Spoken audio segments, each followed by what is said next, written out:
What's up, Go community, and welcome to the Gaming Outsider. This week we're debating the future of narratives in video games.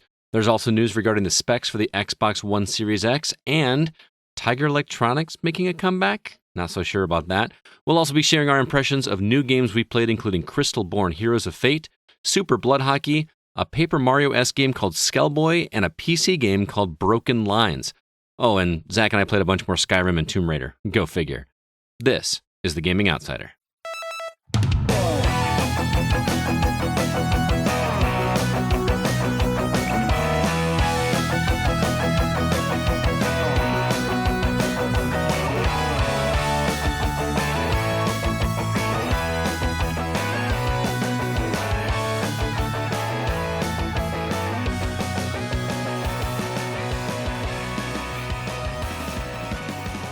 Well, greetings, programs, and welcome to episode 283 of The Gaming Outsider, a video game podcast with a focus on our incredible community.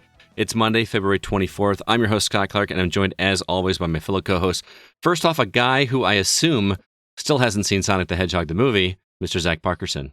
Tell me I'm wrong. Great, no, it was a great assumption. Pains me immensely. When is that going to happen, man? You're like the biggest Sonic fan of the show, of all of our team, probably, and you still haven't seen that movie. Yeah, I would think so. I'm the only one who tries to claim that there's never been a bad Sonic game.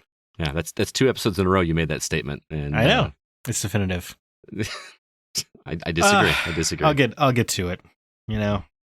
You've been saying that. It's been out for 2 weeks already. I want to see it. Yeah. Take a day off from work, man. You deserve it. Well, tell them that. Also joining us, a guy who's wishing that he had a few $100,000 lying around so he could pick up the Nintendo PlayStation on auction, Mr. Chris Berensmeyer. More than a few $100,000, Jesus. Last time I saw it was up to $200,000. Has it gone up? Way off. What's it up to now? I think it's like it's coming up on 400,000. 400,000? I was actually expecting it to go up to $1 million. That was my guesstimate. Well, I think now that Palmer Luckey is bidding on it, a lot of people are like, "Yeah, we're just done. We know he's gonna get it." Oh, that makes sense. So, for those that don't know what I'm talking about, Chris, why don't you give everybody the quick history lesson on what the Nintendo PlayStation is? So, before the PlayStation came out, Nintendo wanted to get into the market of making a CD-based system. They contacted Sony. Sony made a prototype called the PlayStation, which was originally going to be released by Nintendo, but at the last minute during E3, they pulled out and decided to work with Philips, and Sony was slighted by this, so they were like, fine, we're just going to make our own, and that's where the PlayStation came from. But there was one prototype that supposedly snuck out into the wild, and a guy found it in his attic and has been touring the country with it. So I've actually seen it a couple times now at MGC. So yeah, I think Sean from our community, his last name is escaping me. Coates. Sean Coates has a picture of him holding it. He actually got to hold it in his hand. What? Which is he actually played Super Street Fighter on it too. Wow, that's crazy. That is a piece of history right there. I didn't know even the history behind it. About that's how PlayStation kind of started. That's real interesting. Yeah. Just think if Nintendo and Sony went forward with that deal, there was a good chance that the PlayStation would have never existed. Yeah. That's interesting. But man, yeah, Palmer Luckey's going to totally bring that thing home. I don't think anybody's going to be able to top him. Right? Yeah. That's right. Maybe Mojang will slink in there the last second. Notch, that's who I'm thinking of. Notch. Yes. Are there snipe bids on an auction of that magnitude? So as a joke early on, I actually did bid on this thing early. Okay. But put like $40. No, I bid much higher, but the bidding process for this is such a nightmare that I can understand why a lot of people aren't.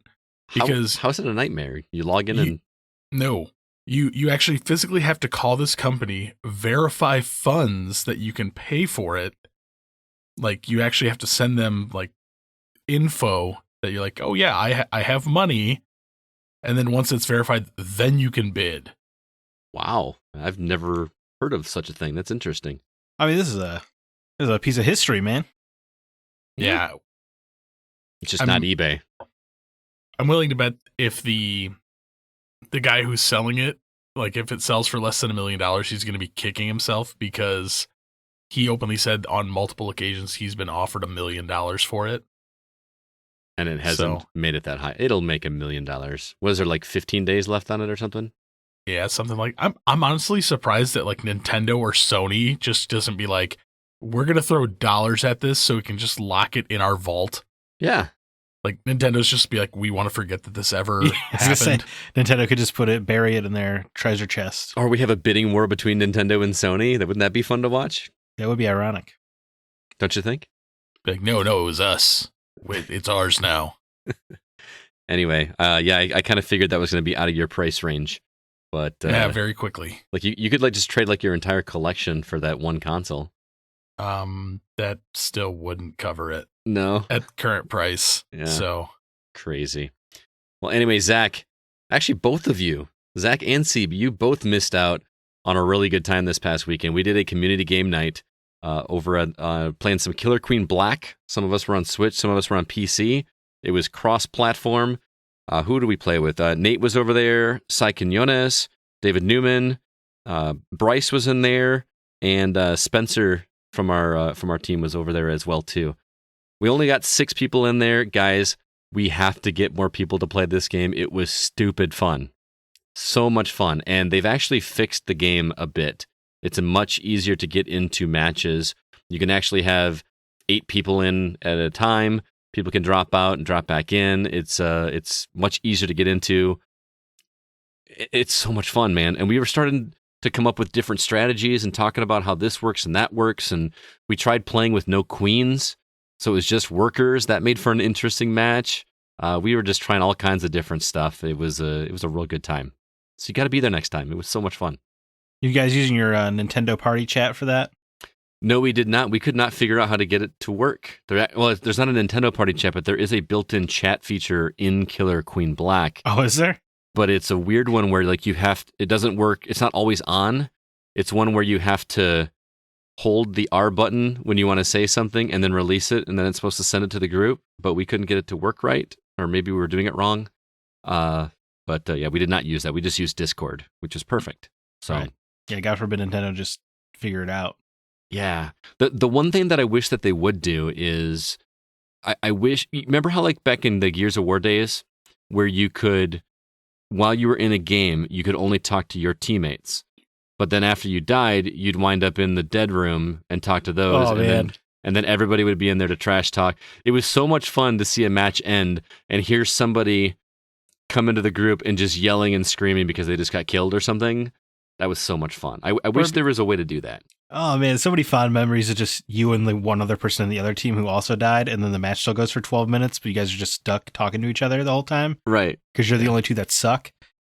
God, those are great times. And they'd be like, "Oh, Zach can back me up. I was getting pretty good at the original Gears of War back in the day. Like I could hold. Man. And seriously, I mean this with all legitimacy, Zach. That is some of my fondest memories of playing anything online. It was like an everyday thing. We would get off work. We've talked about this in the show so many times, but it was religion. It was religion. I was thinking about that when we were playing Killer Queen Black. Like I don't play online stuff as much anymore, which because I've just gotten into the single player story stuff, which we'll talk about soon. But I really miss that camaraderie. Like it was the same group of people. Got room, and hilarious conversations, and Brian with his "How many times?" Remember that? The little song he played. Wow, what a Brian Williams reference. All right. Yeah, Brian Williams, my old co-host from the Hollywood Outsider, who I met. This is a true story. Met in Gears of War. Like we randomly got matched up with him, became friends with him, and then I did 5 years of the Hollywood Outsider with him, which is crazy. From Gears of War. Oh, so many good times. And I still haven't touched the multiplayer in Gears 5 at all. Yeah, I don't think I ever will. It's too late now. It is too late now, yeah. It's too late, but anyway, thank you to everybody that came out and played Killer Queen Black with us. We're going to do another one maybe this weekend. I don't know. I have to check my schedule and see what's going on Saturday, but we got to make that happen. It's way too much fun. and I want to strike while the iron is hot, and people go back to Rocket League or Overwatch and whatever else everybody else is playing right now. So, CB? I was gonna say, while we're on the topic of personal news here, didn't you just do something stupid, Scott? I did do something stupid. I think you're officially a bad influence on me. Yes, I am. I'm hoping that my wife is already half asleep and can't hear this conversation. I made a purchase this weekend. Just for those that this is your first time listening, I am trying to collect all of the NES titles, the US NES titles, and I'm about before this weekend I was 86 titles short of all of them, and I joined a group on Facebook that is a bunch of people trading and selling games, and lo and behold, a copy of Flintstones. Give me the subtitle. Flintstones Surprise at Dinosaur Peak. Surprise at Dinosaur Peak. I like that you don't know the name of this game you just spent so much money on. Well, there's two of them. It gets even better because I invited him to this group, and then, God, what was it, about a week ago? I sent him a text message. I'm like, "Hey, Scott, have you looked in the group yet today?" He's like, "No." So I forwarded the post to him, and he's like, "I don't have the money for this." And then, like, within 60 seconds, I get a second text message. Well, I guess I do have the money for this, but I don't know, man. I'm like, honestly, you're probably not going to get a better deal. And then I actually had CB like contact David Aguilar, our one of our vendors from R2V2, to verify the legitimacy of this guy and look at the board and everything like that. And he said it's legit. So what was it, like 10 minutes later? I paid for it. I get a text message from Scott. I feel so sick, and I'm like, now you know the feeling, man. Just for point of reference, Zach, this is the third rarest NES game. I'm still counting Stadium Events as the rarest. So Stadium Events is the rarest, and then Little Samson, and then this Flintstones game. So I'm now the proud owner, and it is officially the most expensive title in my collection. Wait, did you say the number? Number 3. The number that you spent on it. No, I did not. No, it makes him a little sick to his stomach every time he mentions how much it is. It's a little embarrassing how much I spent on it. Sure I got a deal. That's what I'll say. I'm sure it was worth all $440 of it. I wish he got it for that price. Well, let's go ahead. $666. Still a little more. What? But the story gets even better because Scott made a second purchase. Oh, you're gonna tell this story? Yeah. Oh, so Scott bought another rare game. Scott forgot that he already had bought this game. Oh. And it's another pricey title, but not that pricey. But you can try to flip it, I guess. So if anybody's on the lookout for a DuckTales 2, contact Scott. Yeah, if you got any NES carts that you want to trade up for an even trade, I'd appreciate it. I should just go back. What I do, because I don't want to go back in the group I bought it from and be like, I did this, but I could go to another and be like, so I got this game. I accidentally bought it without realizing I already had it. Here's my list. You got any decent trades and see what happens. But I don't know how to take apart the thing to show the board is legit and all that. So I can do it for you. I may have to have you do that. But so I can just see Scott. Y'all got any of them Nintendo games? I bought one extra. Try to play dumb. It's not the stupidest thing I did this weekend though. I killed my Instant Pot. How did you do that? Oh, this is real bad. You know what an Instant Pot is, right, Zach? Yes. Okay. It's like a glorified crock pot / pressure cooker. Yeah. So I decided I was gonna make this dish. I can't remember what dish it was, and didn't realize until I started pouring chicken broth into the thing that I forgot to put the pot in it. Oh my God. You're such an idiot. I sauteed some onion and was mixing in some vegetables and then poured in chicken broth before I realized that, hey, the pot's not in it. I was just cooking it right on the filament thing or whatever. And the thing is not waterproof, so I had chicken broth all over my kitchen counter. So, yeah, that was... How did your wife just kiss you fiercely and be like, "That's my man"?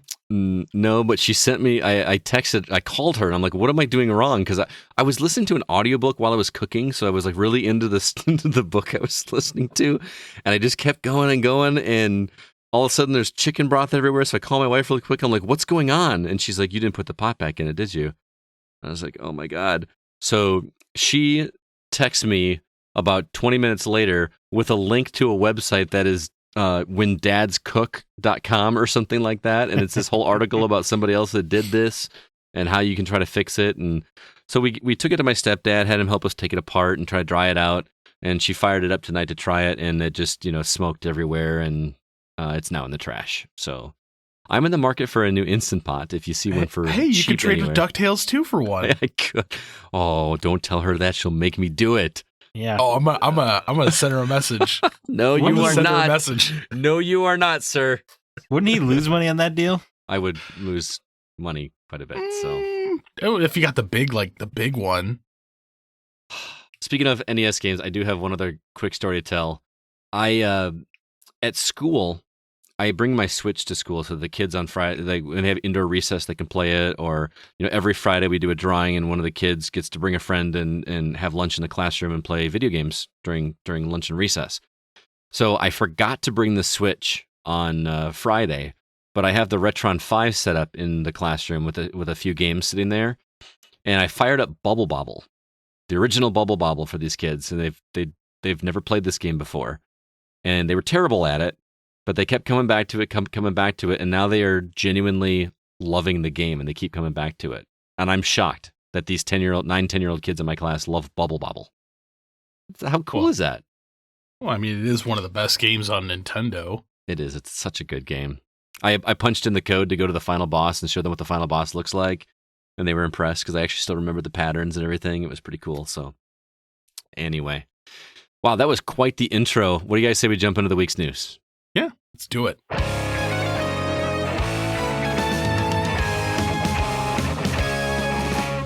All right, first up, this isn't even really like a legit news story, but I couldn't help but bring it up. Hasbro announced this week that they're bringing back the Tiger electronic handheld games. If you remember, these are those little battery-operated LCD screen things that were barely games. They're just complete score grabs, but they were very popular back in the 90s. And they're making a comeback. The 4 titles that they're coming out with first are The Little Mermaid, Sonic the Hedgehog 3, Transformers Generation 2, and X-Men Project X. And much like the originals, they will require 2 AA batteries, not included. They specifically said not included. And they're going to cost $14.99 each. What do you guys think? Is this a trip down nostalgia lane, or no way this is going to happen? I pre-ordered 2 of them. Yeah. I don't know, man. I think they look kind of cool. Not gonna lie. I specifically want the X-Men Project X and Yes, the definitely. Sonic the Hedgehog 3 one. See, the only one I've actually ever played is the Little Mermaid one, and the reason is because my wife had one when she was a kid and was talking about it, and for a birthday or Valentine's Day or something one day, I went on eBay and bought one and gave it to her, and she loved it. It was like a really cool gift, and she still actually plays it, but it's a terrible little game. Most of them are bad. I was actually, before we started recording, I looked because I saw you put this in the news at like which ones I have, and recently somebody gave me the Power Rangers one that came with like extra cards that you had to scan. I didn't know that was a thing. Oh yeah, that was like towards the end of those where they started adding in things to do. So I've always had a soft spot for Tiger. I did too. I mean, I feel like the games that worked better for this were the sports ones, even though I'm not like a sports game guy. But that made more sense for a game like I mean, Sonic doesn't play like Sonic. You know? No. I mean, they're nothing like the original games. But man, I wanted these so bad when I was a kid. I would just stare at them at Walmart or whatever and just wish that I had them because I thought they were so cool. Yeah, well, the other big problem is for those of you who are too young to remember these things, they were these horribly like lit screens. Yeah, that they had were pretty bad. Yeah, I remember that. Yeah. But like all the positions were predetermined. Mhm. So it wasn't very freeform.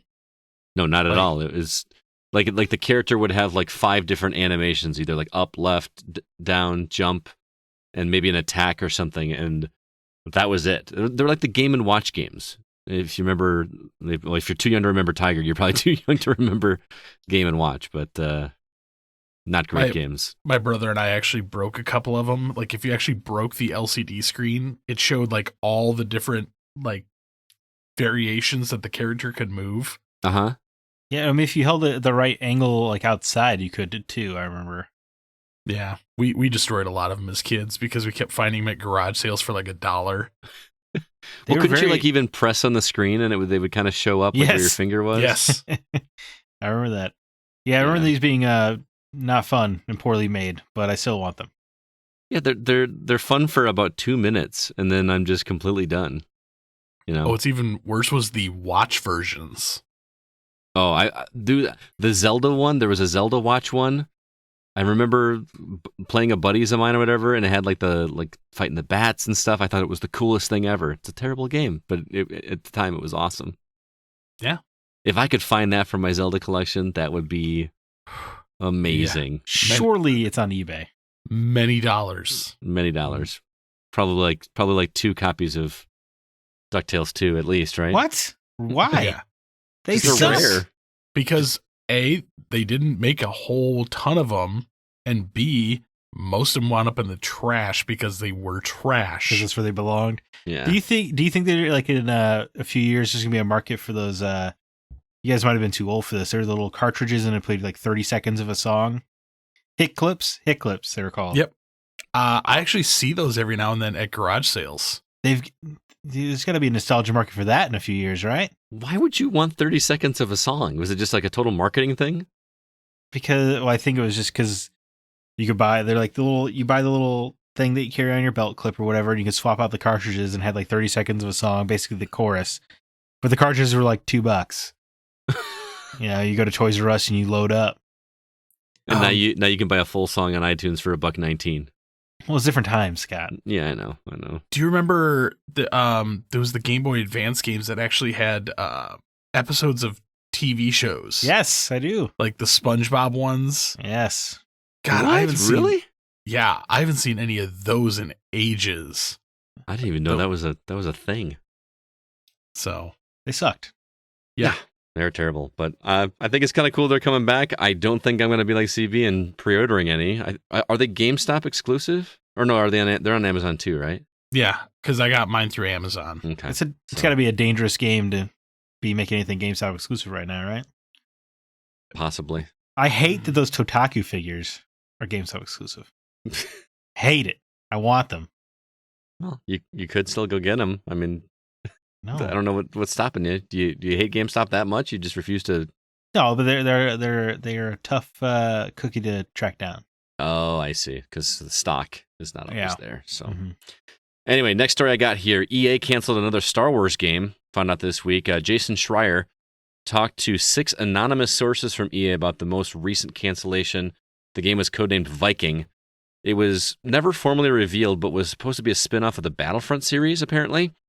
And it used assets from that canceled Star Wars game, which was codenamed Ragtag, which was worked on by Visceral and Amy Hennig. Remember how excited we were about that possibility back in the day. But some of those assets were also used for another title codenamed Orca. And about what we know is that EA currently is behind 2 titles in the Star Wars universe, one being a sequel to Jedi Fallen Order. But the question I got for you guys is, why isn't EA capitalizing on their license more than they already are? Doesn't it feel like there's just so much potential here?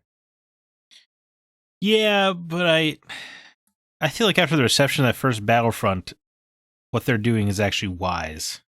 Okay. Playing a little close to the vest. I would take quality over quantity for sure.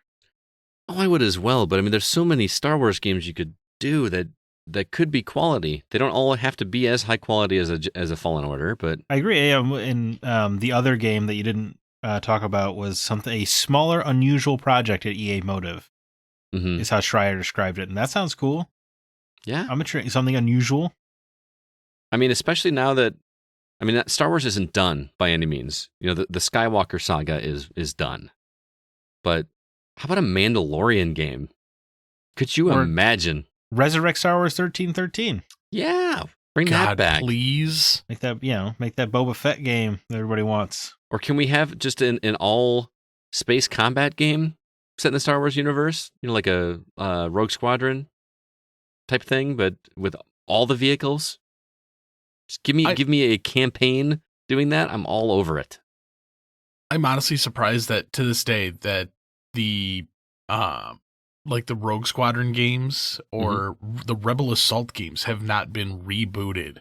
Or how about TIE Fighter and X-Wing? Those were more simulation, but yeah, that seems more likely because the Rogue Squadron games are going to be held up in the Nintendo thing, right? Right. Or was that Rare? Was that Rare? No, it was Factor 5. Factor 5, thank you. Yeah, remember they made Lair, everyone's favorite PS3 launch title. And I don't know. I mean, yeah, EA I feel like should be doing more, but with the way that LucasArts controls everything as being one canon, it's probably not the easiest license to work with anyway. That's a good point. So, you combine that with, oh no, the gameplay's not working out. I remember, like, there are the stories where they were, like, a year into Jedi Fallen Order's development, they still weren't allowed to say the word Jedi in the game. Wow, I did not know that. They can only, he could be a Force-sensitive character, but you couldn't call him a Jedi. Like, they had to wait for approval from LucasArts to use the word Jedi. Could you imagine developing a game and then wondering if it was gonna happen? I mean, obviously it's happened with these other ones that got canceled, but putting that much time and effort and love into a game like that, never knowing if it's actually going to come to fruition, or at least, not come to fruition the way you envision it. Because they could have still made that. You feel like Star Wars, Force-sensitive dude, Fallen Order. Force-sensitive dude. Well, I'm just surprised with as big as the Star Wars universe is that there hasn't been more games like The Mandalorian, though, in that sense where you don't need Jedi to carry these games. Or to tell a good story. So you don't even need a lightsaber to make a good Star Wars story. No. You would think. We almost got through. We almost had one. There has to be a good Star Wars story to tell without a lightsaber. You hear me, Disney? You can do it. I believe in you. I want a game set in the Mos Eisley Cantina. like a walking or talking simulator, like a point and click dialogue decision thing. Just make it a VR game. Just be part of the Bounty Hunters Guild. Just based out of there. A bounty hunting game seems like a no-brainer. And you make it Boba Fett, because I feel like even Star Wars Bounty Hunter came out and it starred Django. Everyone just wanted it to star Boba. Mm-hmm. That's an easy thing. And you can't do a Mandalorian game because the TV show is already a video game. That's true. Although you could just make a video game with the exact same storyline, exact same quests, right? Exact same armor upgrades. Yeah, especially the armor upgrades. That was hilarious. So great show. I don't know. I hope that we get more, because I'm not done with Star Wars, guys. I know the saga is over, and yes, we're getting all kinds of we're gonna get a Obi-Wan series. We're getting more Mandalorian. We're getting stuff. Clone Wars coming out right now. Well, I still gotta get caught up on that show. I mean, are we really getting an Obi-Wan series? I thought it was confirmed. Delayed indefinitely. Oh yeah, they said their production problems. Yeah. Give us more Star Wars, EA. We will play it. We promise. Yeah, that's the thing. I'd even take a cover-based shooter with blasters set in the Star Wars universe. Once again, kind of Rebel Assault or 1313. Yeah, 1313. 1313 was just Uncharted in Star Wars. You kidding me? Bring it to me. Absolutely. And make it a nice, crisp 8 to 10 hours. I love it. Wouldn't that be great? It would be perfect. All right, the last story I got is actually a twofer. We got some Xbox news. First off, I thought this was incredible. CD Projekt Red announced today that customers will not have to purchase Cyberpunk 2077 twice. What that means is if you purchase it in the current generation and then you buy the Xbox Series X and you want to keep playing that game, you will not have to purchase an Xbox Series X version. They will give you that version for free if you purchased it. Kudos to CD Projekt Red. I love this idea. Although I gotta say, I'm a little sad that we're so ecstatic about this being a thing. This kind of feels like something that should have been all along, shouldn't it? Yeah. Yeah. I mean, it was definitely weird in the PS3, PS4, where you had to pay for the upgrade. Yeah. I mean, I bought some games multiple times, like on Xbox 360 and Xbox One, but that was mostly because I wanted the achievements. So there's that. But I think Heavy Rain did that. Like I bought Heavy Rain and then I got no, not Heavy Rain. It was Last of Us. If you had Last of Us on PS3, you got the new version on PS4 for free. So I still have that, never replayed it on the new version. I should go back and replay that. You should. You What do really you think? should. You think other developers will follow suit, or is this going to be a CD Projekt Red thing only? I'm not sure where I sit on this one. I want them to, but I actually reading through the article, I saw that CD Projekt Red said you will be able to get the Xbox Series X version when a patch is available. So it may not be day one. Okay. So, but yeah, I would like to see more companies follow this. Honestly, I would like to just see more companies be like, oh, if you buy a physical version, here's a digital code too. So, Right. That's what annoyed me about like Assassin's Creed 4 on PS3. You put the PS3 disc in your PS4, then you had to pay $10 upcharge to get the PS4 digital version. Yeah, and you know what's funny is I would probably still be okay doing that. Right. Well, Like, not anymore. CD Projekt Red just changed the game, man. I hope so. If any company doesn't do this now, they look like greedy bastards. Yeah, but this is also kind of a CD Projekt Red thing. They've never charged for a DLC anything in any of their games, have they? Well, so expansion packs. yeah, there was some stuff that you had to purchase for The Witcher 3 that did cost money. Right. Okay. But they did like a 12 weeks of DLC or something after launch that was free. Oh, okay. It'd be like a quest this week or a outfit this week. But the expansion packs you had to pay for, yeah. Okay. Did you know CD Projekt Red is valued at over $4 billion now? I believe it. That's insane. And that author is kicking himself in the pants right now. Or no, they offered it. They offered him, didn't they? Oh, the Polish courts gave him money. Ah, okay. Like forced them to? Yeah, because in America, you sign a bad deal, you have to live with it. In Poland, if you sign a bad deal, you can still get money later. Hey, that sounds like an American thing, really. You would think. You would think. Well, the other big Xbox news is that Microsoft announced the official specs for the Xbox Series X. 12 teraflops of GPU, which I know I sound like an old fart when I say this, but that sounds so made up. I know I don't know how technical stuff works, but teraflops. It's not a sexy word. It's really not. It's not like gigabytes of RAM. Yeah, but gigabytes sounded goofy back in the day, too, to be honest. No, I mean, it's still a little sci-fi and cool, if you ask me. Maybe. Gigabytes. But I remember hey, a buddy of mine baby, check out my teraflop. Well, apparently that's twice what's available on the Xbox One X and 8 times the original Xbox One. So that's quite an upgrade for a new console generation, and it seems like they are, they're for the long haul with this one. I don't know really what the long haul means anymore in the console space, but upgradable parts. That would be the next step, wouldn't it? Then it's just a PC at that point. Right. I'm willing to bet this is going to still have upgradable parts.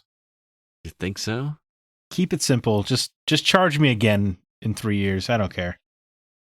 I don't want to we buy a new phone every 2 years for $800, and then we complain about having to buy a new console that lasts us for 7 years. You know? Yeah. So I don't buy a new phone every year. Not every 2 years? No. I try to stretch it out to like 3 to 4. Oh, okay. I'm one of those guys. You're a sucker. And though you like to make fun of the word teraflop, you do know what flop stands for, correct? I do not. Baby, I got twice the teraflops. Floating point of operations. That's right. Oh my god. So it's just like giga. If it had a gigaflop, it'd be 1,000 floating points of operations per second. That sounds even worse. Gigaflop. Gigaflop. Also, we've got variable rate shading, VRS. I still don't know what that means. Hardware accelerated DirectX ray tracing. Can somebody please explain to me what ray tracing is? Because I keep hearing PC people talk about it, and I don't know what that means. Trace some rays. Yeah, I think it is the shadows tracing the ray of lights. Okay, so like smoke effects and is supposed to look really cool with ray tracing. Yeah, and your shadows will look more realistic, I think, as well. Like it won't be as much of a hard stop. It's more of like a gradual thing, like a real shadow or whatever. Okay, I like it. Here's something that we knew about this already, but this is something that I never knew I needed until I heard about it, and that is quick resume for multiple games. So you know how when you're playing a game and you turn off the console, you turn it, and the game is just there waiting for you. I love that feature, by the way. It's awesome. But as it stands right now, you can only do one game at a time. So God, it's so annoying, I tell you. This is going to allow you to have multiple games and save states waiting for you. So you, instead of having to go close that game, boot up another, I can actually have multiple ones open. And that sounds really rad because, I don't know, Skyrim takes a while to boot up, man, even on Xbox. Like, dude, wait for that logo to come up and then press start. Do you really want to start? Yes. Okay. Do you want to load? Yes. Load. Which file? It just, it's so nice just to turn it on and then the game is waiting there for you. Gamers, we're so lazy. I know. I'm fully admitting it, but I'll take it. I will totally take it. It's like when I tell people I still buy physical, they're like, oh, man, I just hate getting up to put the disc in. I'm like, what? It takes 4 steps to put a disc in. Remember like how awesome it was when we got wireless controllers and we were like, man, I don't ever want to go back to a stupid cord. Can you remember when we used to play games with cords? Yeah, and then your mom made you roll them up every day. And you're like, oh, this is so annoying. Yeah, and then if somebody wanted to walk in front of the TV, they not only had to like try to duck under the TV, but also step over the cable at the same time. Right, or God forbid you have a pet and just constantly running into the cord. Oh yeah, and just yanks it right out of the console, like right in the middle of like the most important part. And then like everything on the coffee table just got swept off because the cord just made a long sweep. Yeah. Yeah. Man, I'm having total nostalgic memories right now of my childhood. I'm having PTSD flashbacks, man. Yeah. Also, this is going to support 8K gaming and get this, 120 frames per second. So we can have that conversation again. That'll be and great. It's going to be backwards compatible for Xbox One and Xbox 360 games, which is cool. Ugh, what about original Xbox? Now, you can still play some of those original Xbox games that are available on Xbox One. I think they said that they're going to be branching more into the original Xbox on this. Interesting. They should. Go back and play Halo as God intended. Right. I still want to know, looking at the picture that they posted, what is smart delivery? They mentioned it in the article, if you had read it. Well, I did. I went through it quickly, but I can't remember what smart delivery is. It has something to do with, and I skimmed over it as well, but it has something to do with the future. It's like future-proofing the games so that like whatever the next generation will, I could be completely misreading it. I believe smart delivery is their term for when you buy the game, the smart delivery system knows what console you're playing on and gives it to you. Like so you buy Cyberpunk 2077 and you have the Series X in your living room and you have your regular Xbox One in your bedroom. The smart delivery is supposed to be, it knows if you just click on download Cyberpunk, it downloads the version you need for that console and like formats the saves for that console too. Sweet. So it's a nonsense term, like transfarring. You remember transfarring? Transfarring. I remember that? Yeah. Mm-hmm. If I'm remembering correctly, I actually did read the whole article, but now I'm second guessing everything. See, that's what I'm saying. Like, I just read the term smart delivery, and I'm like, what is this again? I thought it had something to do with the package labeling too. Like it would say, compatible for this console. Like it'll have, a list of the ones that it will play on. Type of thing. Smart delivery means you can play the games on the Xbox One or Series X consoles. It's just a way to brand your game to let you know that if you buy it, you get it on everything, basically. So this isn't anything that is exclusive, like that CD Projekt Red is doing? Does that mean that the same thing is for every game? Xbox says that it's branding all of its future first-party titles as smart delivery. mean, you can play the games on Xbox One or Series X. Third-party publishers can also brand their games in a similar way. Oh, okay. So CD Projekt Red jumped the gun a little bit, maybe, for press? Yeah, I think they're just letting you know that. I mean, isn't that CD Projekt's whole marketing scheme? Let you know they're the good guy. Yeah. I mean, exactly. They put Keanu in the game, for God's sake. You can't appeal to the internet more than that. That's a really good point. I wonder if that's also going to include PC for the Ultimate Pass stuff. Oh, that's a good point. So, because I mean, if I buy CD Projekt Red's game and it does make it to PC, you're gonna do. I mean, that'd be awesome because I can play it wherever I want, whenever I want. You need to look out for the smartest delivery branding on that one. Regular smart delivery doesn't give you PC. So the big question here, what's the price point going to be? Because we don't know that yet. How much is this thing going to cost? $399. $600. Can't do more than $399. I know. I think 500 is still reasonable. I agree. But I think if Xbox wants to win this thing, you got to come out $399. For competitive reasons, I'm with you. I think that 600 is what it'll be. But to be competitive, you cannot price a console $600. You cannot do it. $459.99. I could see number. $450 be fun. Yeah, but I could see $450. I could see $450. I'd pay it. But $600, you're immediately just going to get your marketing is going to immediately go to hell because everyone's just going to put the meme up. $600, I will call you 3DO. Plus they're gonna play the PS3. Look what happened with the PS. That's what I'm saying. As soon as you say your Xbox One Series X is $600, people would just immediately you would get shredded. It'd be like the Sonic memes when they put out that terrible character design. Would it just be Casterai going $599 US? We know our customers will get a second job to afford this console. Oh, and they make their video in rebuttal. Remember that when the Xbox One first came out and it says it was going to be discless or no, what was going to be? You can't share games or whatever. It's going to be an online only console. And then Sony came out with that video that was like, here's how you share games on PlayStation, and it was like one dude handing another dude. Well, yeah, like Xbox had this incredibly complicated way of sharing games where you had to like be within the same family of consoles or whatever. Right. And the PS4 is like, yeah, you just hand it over. That was a great video. I think that's probably the reason why both companies have yet to say what the price is going to be on this, because they know the moment they're like, we're announcing our price at this, the other company's going to be like, we're going to do it for $100 less. Yes. Well, also, I think that Sony's in a position where they don't have to. We still don't know anything about the PS5. Yes and no. Which is not a good thing.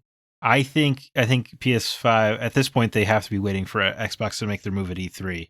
Yeah. But I think PlayStation is hoping Xbox comes out of 500 so they can too, and not take that big loss. But if Xbox comes out of 400, it puts Sony in this position of, do we sell at a loss and match, or do we think our customer base will come to our product for $100 more, and they will not? Just historically, that never happens.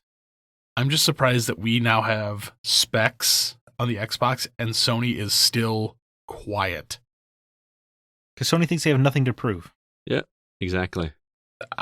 And they're going to eat it for it. It's gonna bite them in the ass. Yeah, I completely agree. Like the fact that we have we know exactly what the Xbox looks like. We know exactly what it's got in it now, and we still. I mean, do we still even know what the PS5 looks like yet? Officially, no. I'm still of the mind that it looks like that vacuum cleaner thing. Oh, that's terrible. So, I mean, the fact that we still don't even have an official release photo of what this thing looks like, is not good. Well, is some of that having to do with the the coronavirus affecting the chips and whether or not that stuff's going to happen? I can't wait for every company in 2020 to use the coronavirus as their excuse for everything. How bad would that actually be, though, if all of a sudden Sony's like, yeah, we got to delay 6 months, coronavirus, guys.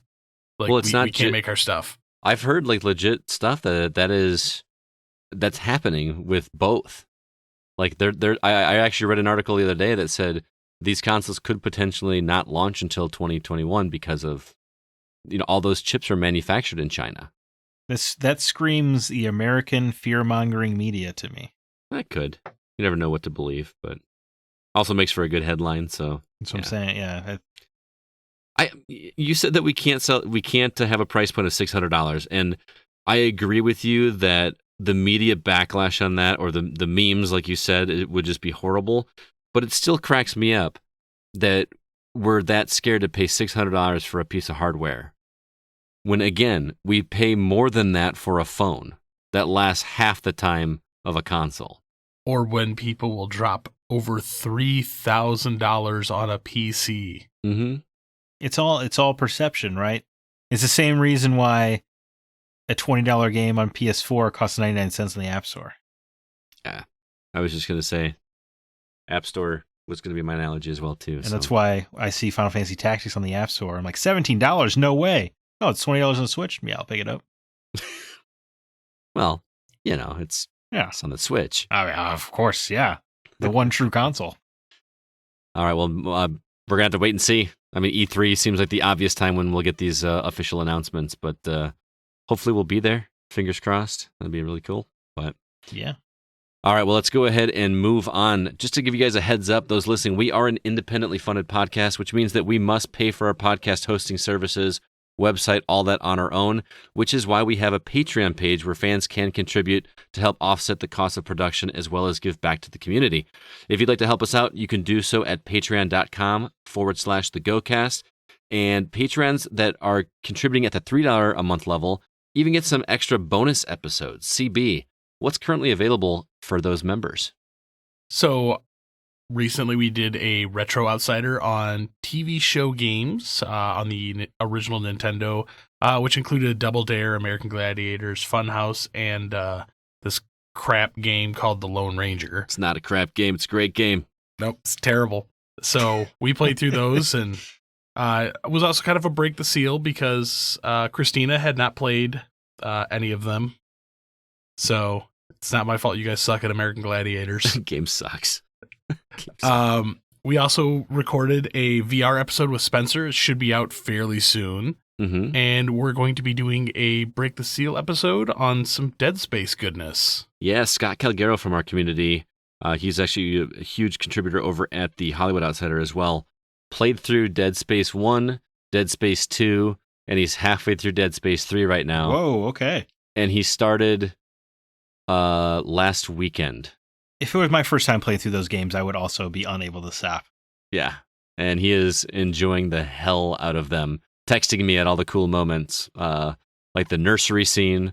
Yes. The machine. Eyeballs. That's all I'm gonna say is You like that? Yeah, he's really liking that game. So I'm looking forward to sitting down and talking to somebody that literally just played through all three of those games back to back to back within the past week. That should be a fun episode, so stay tuned for that. Man, Dead Space 2. What an excellently paced game, huh? It's a masterpiece. Yeah, it is a masterpiece. Every 30 minutes, you have something to look forward to.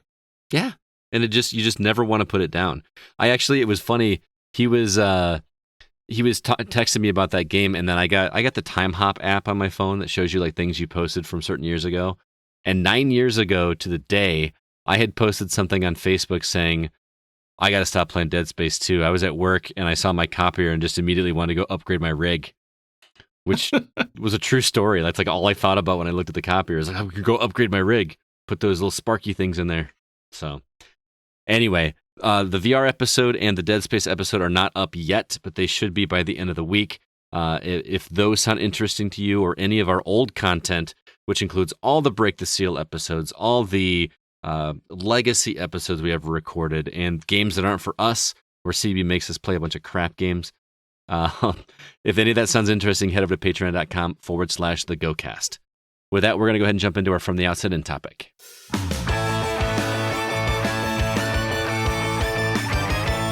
So this past week, Zach and I were having a conversation via text about the future of narrative-based games.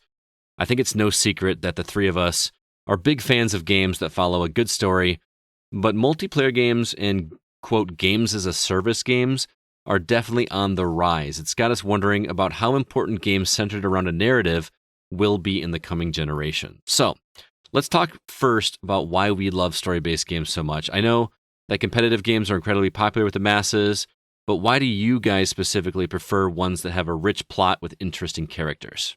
I mean, I don't know. Characters make the game go round. There's a reason I don't play a lot of multiplayer games. I do. I mean, I respect when people say, I like the stories that I can tell myself, the stories we make along the way. But for me, I need structure. I need character. I need plot. I need the character to speak usually as well. Even if you can weave story into your multiplayer, like I feel like Titanfall does a really good job of making multiplayer matches almost feel like campaign levels. Mm-hmm. Then that's a winner. But if there's no story, then I don't want to keep replaying it, which I know is kind of weird. That I would rather just replay a story and experience the same moments again. But it's just how it is. All right, CB. Yeah, I mean, for me, it's just something that you can get lost in immersion to. I love story-based games just because you get to be this person. You get to experience the story firsthand. Mm-hmm. In a multiplayer game or games like Fortnite, there's no story. Like, it's just shoot, rinse, repeat, shoot, rinse, repeat. That's it. But don't those games have like an overarching thing going on in the world? Like, just things happen. I don't play it, but I remember seeing articles about like there was a crack in the sky at one point, and they want to know what the crack was about, and that was like a reveal for what the next season was going to be. And there's stuff that happens. I wouldn't call it rich narrative, but stuff does happen, right? Oh, I mean, it's just like Destiny. Like, Destiny has an overall story, but most of the time it's just run around, do this mission 50,000 times. Okay, cool. Now we're going to move on to a new area and do the same mission like 50,000 times. Yeah, I know what you mean, but in the same token, I did the same thing with Diablo 3, man. Like after I played through that story, I wasn't even listening to the dialogue anymore. I was just clicking through it. It was a total loot grind. I get the loot grind. There's fun to see those numbers come up. There's a reason I'm still playing Legend of Soulguard after, 2 years now, Zach, when I started playing that? That's very impressive, though. Yeah, I'm still playing it every single day, doing my dailies. There's absolutely no story in that game ever, but it's fun seeing those numbers go up and seeing how powerful I can get my characters and cashing in my rewards every day and just seeing what I could do to improve and keep up with the other guys. When it comes to mobile games, I agree with you. I don't want story in my mobile games. Mm-hmm. I just want to skip, but I just want to make the numbers go up. Absolutely. I love seeing numbers go up. That is like the RPG-ness of built into me. I need a podcast excuse, something to do with my hands. Will listen to a podcast. That's true. That's or you're on break at work, or you got a minute to sit back and do something. You don't have enough time to, play a full Switch game or something like that. But just throw something on your phone. I get it. Play a round of Archero. You are loving that game. Yeah. It just is what it is. I'm going to be perfectly direct with you guys. I think that the reason I like narrative games better than multiplayer games is because I suck at multiplayer games. I am not good. The guys this weekend can attest. There's a reason that I was not allowed to be the queen for that many matches because I was terrible at it. I got a couple good matches in toward the end, but I don't have a problem being one of the little guys. And honestly, I think that's why I could get into a game like Overwatch, because you could be a support character. I don't have a problem being a support character. But for me, the narrative games are ones where, like you mentioned, I love rich stories. I've always loved reading books since I was a kid. I want to experience somebody else's story that they came up with and experience it in the way that they wanted me to experience it. But at the same time, I also feel like I can figure out AI better than I can a human, because I am of the mindset that anybody I play online with is probably better than I am at any multiplayer game. I'm not a big trash talker. I am you're probably better than me. I'm going to get lucky if I pull off any kills or streaks or anything like that. And a lot of that has to do with the fact that I just don't take the time to get good at these games. We talked about Gears earlier, Zach, and you didn't back me up, so I don't know if you're actually agreeing with me or not. I was getting pretty decent at No, Gears. I think you're good. I think most of us were pretty good, but we also played every single night. We literally played every single night, but we were talking about strategies like in the loser maps or the loser lounge. I think that's what we called it. And trying to come up with things. We'd get a new map and we'd explore the new map and try to look for choke points and getting good with the shotgun and learning the range on that, the perfect distance that you had to be. And I just don't have time to get that good at those games anymore. And rather than spend some time in a multiplayer game and just get wrecked and feel bad about myself, I'd rather get that endorphin rush by experiencing a story that I know I can complete. Even if I got dropped the difficulty level, I just want to experience that game for what it is and hear that story that author or developer or development team wants to tell me. I think that's why I like it. I think part of the other reason why, like, kind of going off what you were saying, like, I'm not good at most multiplayer Platformers. games. Shut up. I think it's more or less the fact that I can't tell a story to save my life. Okay. Like, at all. So I enjoy listening to other people's stories. Sure. So, I mean, that's just how I perceive these things, and I've become so enveloped and ingrained into that type of gameplay because I can't play Gears of War multiplayer because I'm gonna get stomped all day unless I sit there and play like every single night and get really good. Yeah, and I say all that too, and I agree with you. But then a game like Titanfall comes out, and nobody knew how to play Titanfall when that first dropped. See what I did there? Really didn't mean to do that. So it's fun to jump into a multiplayer game when everybody's still trying to figure it out because I feel like I have a chance for a little bit. And I wound up getting my, what's it called? Prestige. What's the prestige level in Titanfall called? I don't remember. I got. They do have a word for it, but yeah, I don't remember what it is. But I hit regenerate in Titanfall, which was a big deal for me. I know that people have like regenerated or whatever 10, 15, hundreds of times by now, but for me to get that one, that's a lot of time to spend in a multiplayer game for a guy that predominantly plays story-based single-player campaigns. So, and that's what I look for when I see new multiplayer games come out. Like, I have no interest in Call of Duty, and not because I don't think it's a quality game, but because there are people that have been playing Call of Duty since the very first one that already have a really good idea of how that game is going to work. So I'm looking for a multiplayer game that does something different that not everybody has figured out yet. Like, what's that? There's a flight-based one that's coming out here in the near future. The name is completely escaping me. It's a single word, like eviscerate or something like that. I cannot remember what it is. We saw we didn't even see a trailer for it originally. It was just like a shot of one of the vehicles, like Annihilation or you guys have no idea what I'm talking about? No. Nope. But you seem quite dead set on its existence. Well, it's like a flight combat game, but instead of it being in 3D open space, it takes place in like a urban setting where you can't go like above the buildings. So you're flying around the maps and fighting against these enemies. The game is, I want to say it starts with an I, and it's driving me crazy. I cannot remember the name of it, but that's one. Ingress. Not Ingress. No, it might not be I. I'm just drawing a blanket what the name is. I heard one of the Isosceles. Stop saying I words. Igloo? Igloo, yes. Crimson Skies. Oh, shut up.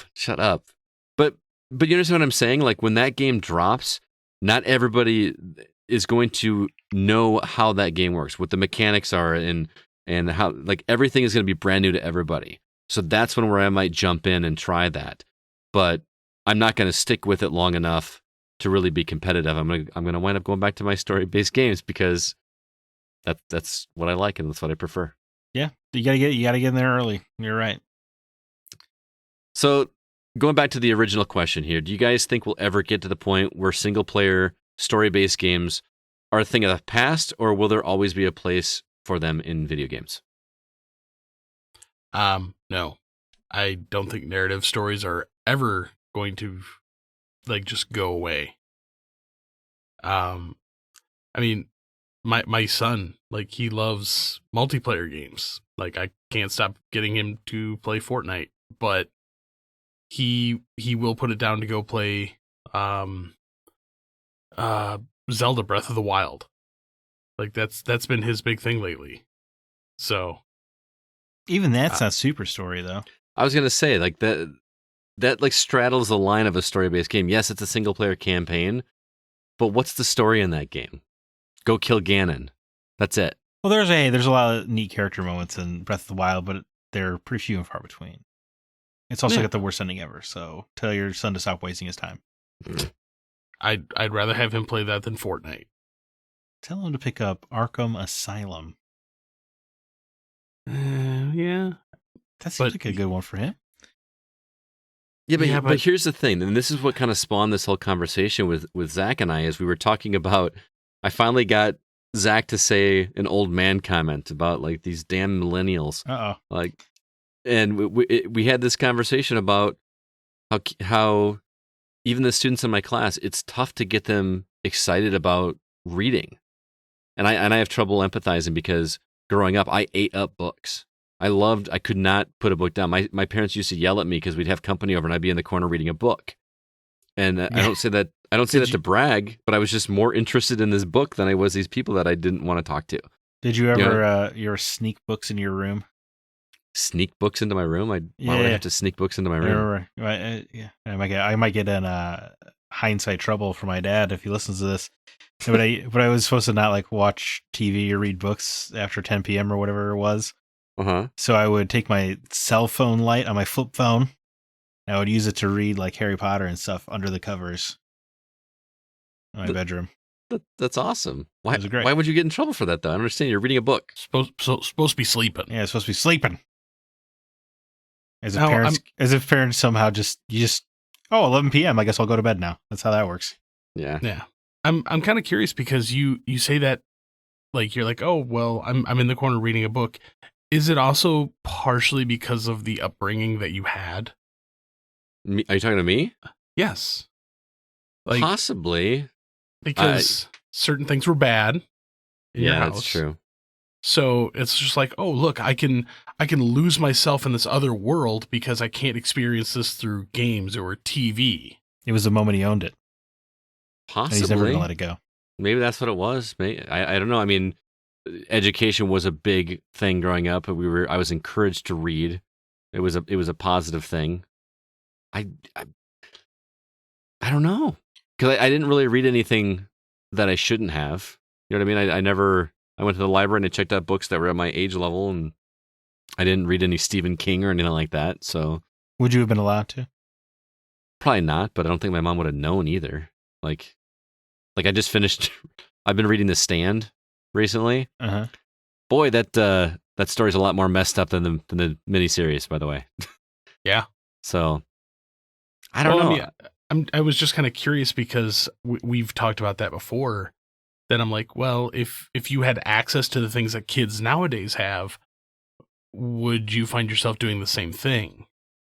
That's an interesting thought, because we had this conversation the other day somewhere on Facebook about, could you imagine if we had available to us the things that the kids have available to them now, between Netflix, Disney Plus, Hulu, and then all the social media platforms. I know TikTok is huge.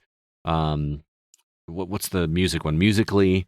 Like, you're old if you're on Facebook nowadays. Like, only the old people use Facebook, which is so weird to me. Like, I guess Facebook has been around for 15 years. Not me, son. Well, don't get me started. Don't get me started. So somebody actually told me that today, that they're like, oh yeah, like, can I follow you on social media? I'm like, yeah, I have a Twitter and Instagram. And they're like, people still use Twitter? Yeah, I'm like, yeah, a lot. Yeah, I had an employee who's like 20, and she's like, "Oh, you're not on Facebook? Oh, that's." I was like, "Yeah, well, I really do Twitter." She's like, "Twitter's just scary." Well, to be fair, it kind of is. Yeah, you know what? Touche. Never mind. Touche. So, somebody asked me if I had a TikTok, and I'm like, I don't know what TikTok is. I was like, what is that? I don't want it. I see that in the corner of some memes on Reddit sometimes. That's about it. TikTok is basically Vine, but okay, expanded. But successful.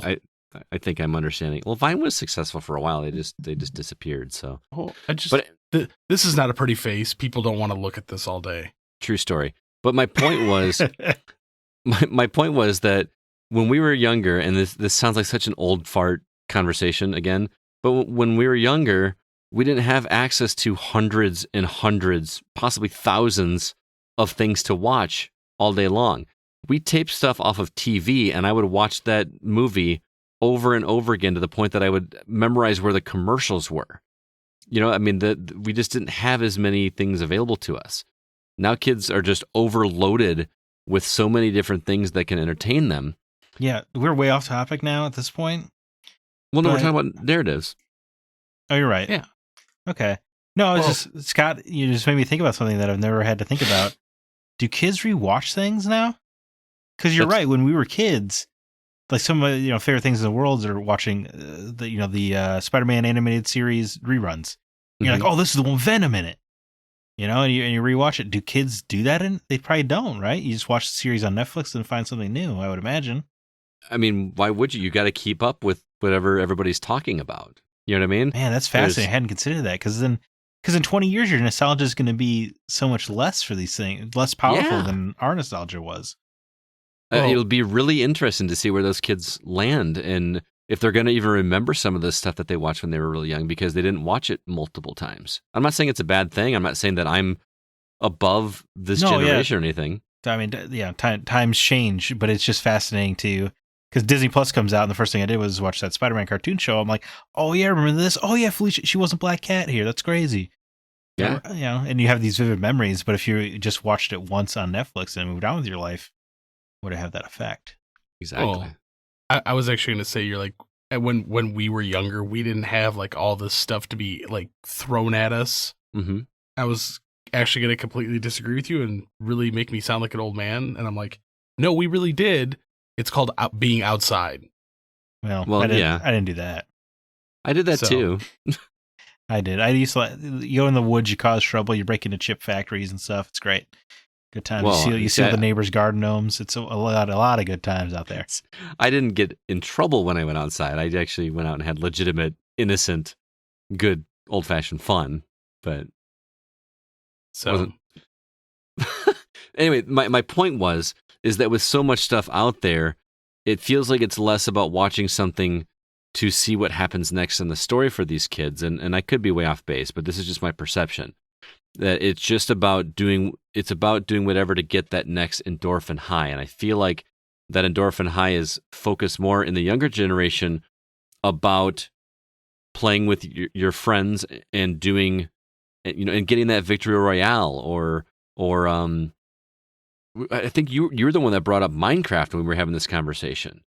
Like kids just love to drill down into the dirt for hours at a time and pick away at these bricks. Right. I mean, I think I use it as the excuse of because you make your own story in Minecraft. right, and there's something to be said for that. We did that with Legos, to be fair.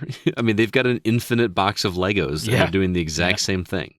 well, So, now I really do feel like an old man because we're talking about kids playing video games where they dig down into the dirt instead of going outside and doing it, and playing games with their friends, but not actually playing with their friends. I guarantee you my students play with their friends online more than they play with them in person.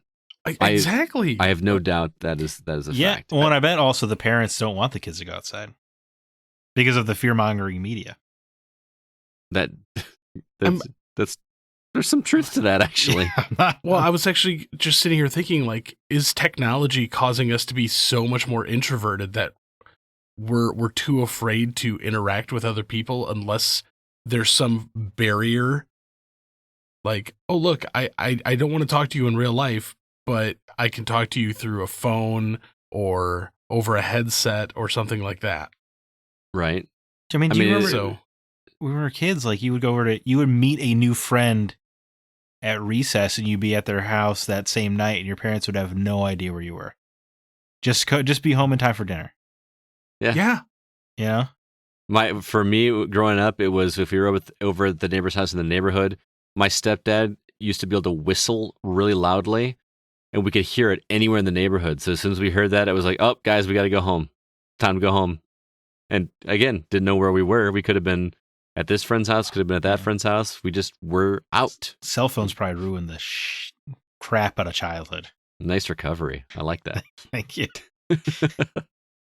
Oh yeah, I didn't even think about that because you couldn't be like, oh, I didn't get a text message. Oh yeah, sorry, yeah. Oh yeah, we were at Charlie's, but then we went to Garrett, so yeah, that's why you couldn't get a hold of us.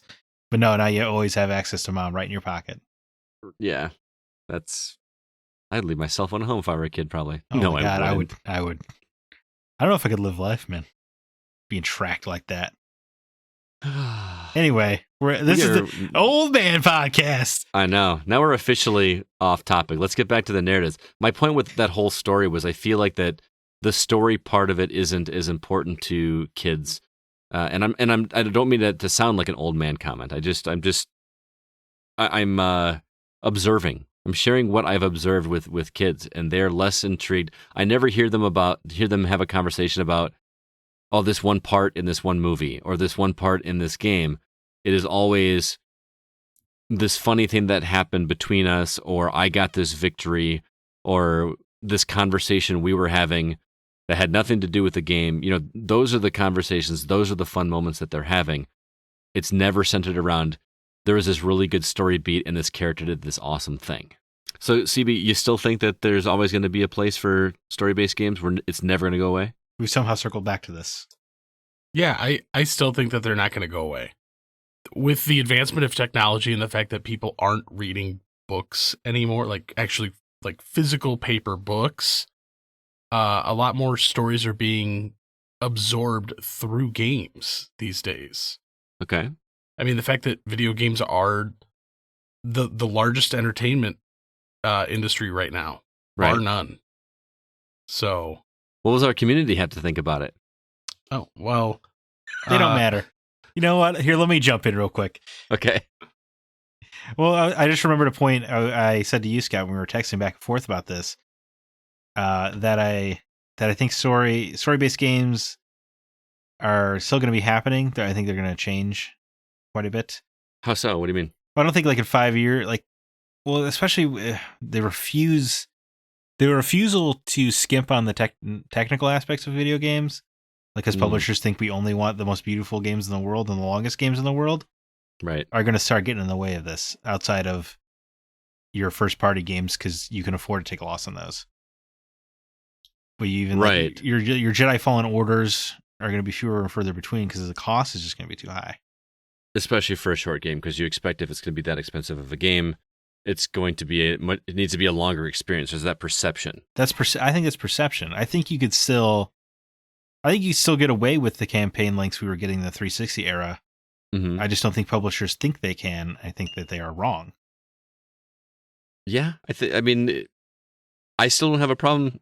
Granted, I'm almost 40 now, and I have much more disposable income than I did 20 years ago. But I still don't have a problem paying $60 for a 12-hour game. I think people value quality over quantity more than. I think when you're looking at the game, you think you want it to say 60 hours in the back of the box. Mm-hmm. But if you buy the new Ghost Recon and it's just 12 hours of excellent gameplay, you're still going to be happy about that. I mean, just look at the stats on trophies, right? Mm-hmm. You know, only 20% of people even get past, the second chapter of a game. Right. Like they just want to think the number is important. Well, that's because they're jumping into the multiplayer. I mean, maybe, or maybe not. Yeah. I don't know. Yeah. Anyway, back to my point that I lost was in 20 years, though, the people who are playing the Fortnites and the Minecrafts now, what kind of games are they going to want to make? They're going to want to make the kind of games they grew up with. Right. So I think which is going to be Fortnite and Minecraft. Right. So I think over time, these storyless kind of games are going to become more and more prevalent. So you do think they're going to go away? I don't think they'll go away because I think there's always a market for everything.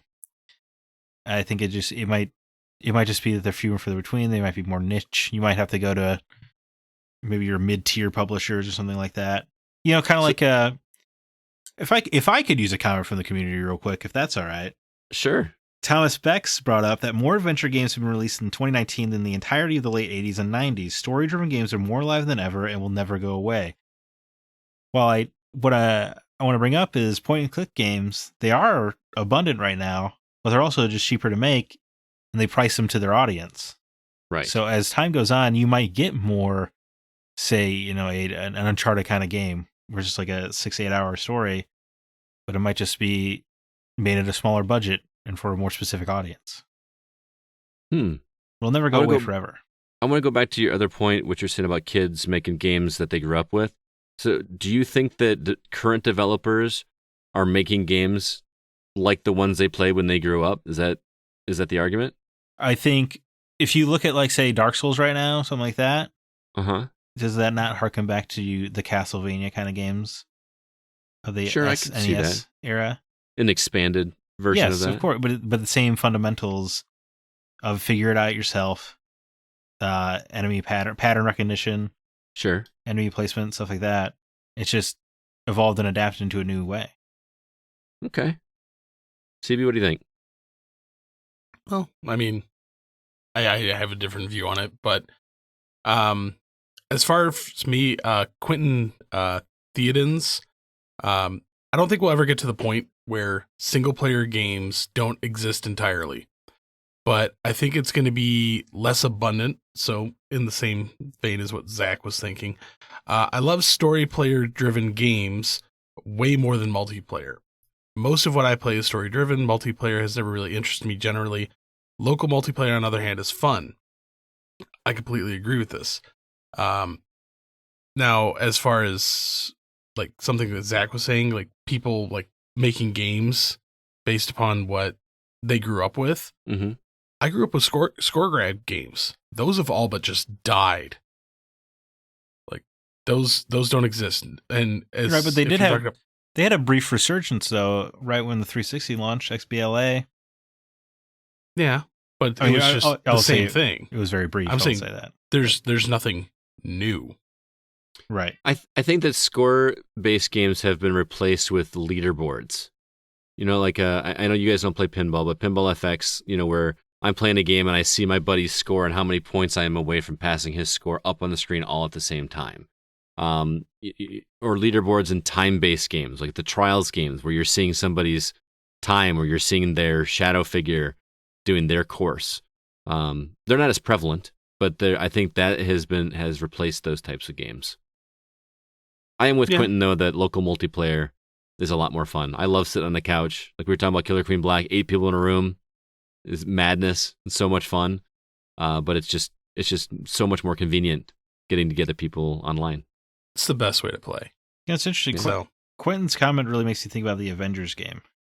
And how there is a campaign and they keep talking about it, but it's all... Well, first of all, their marketing is a disaster on that game. I know it feels like they're misstepping every move. But they keep talking about the multiplayer and the Warzone missions and how you can customize and keep playing forever. And they're like, oh yeah, there is a campaign. But it took them like half a year after announcement to be like, oh yeah, and also you'll be playing as Miss Marvel in the campaign. And we still don't know what the hell that game is, by the way. Yeah, very confusing. No idea. Their marketing is bizarre. But even that's a game with it's a game using the most valuable property in the world.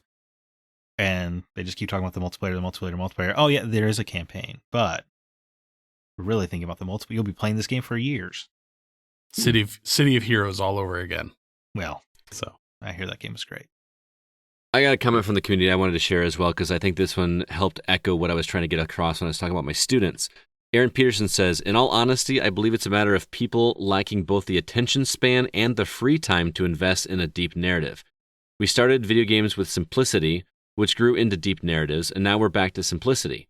With 1,000 options to entertain us, why spend too much time investing in a story when you can just pick up and play? I think that's kind of the point I was trying to get across with my students, is they're not looking for that deep experience to get lost in. They're looking for the pick up and play, endorphin rush, so to speak.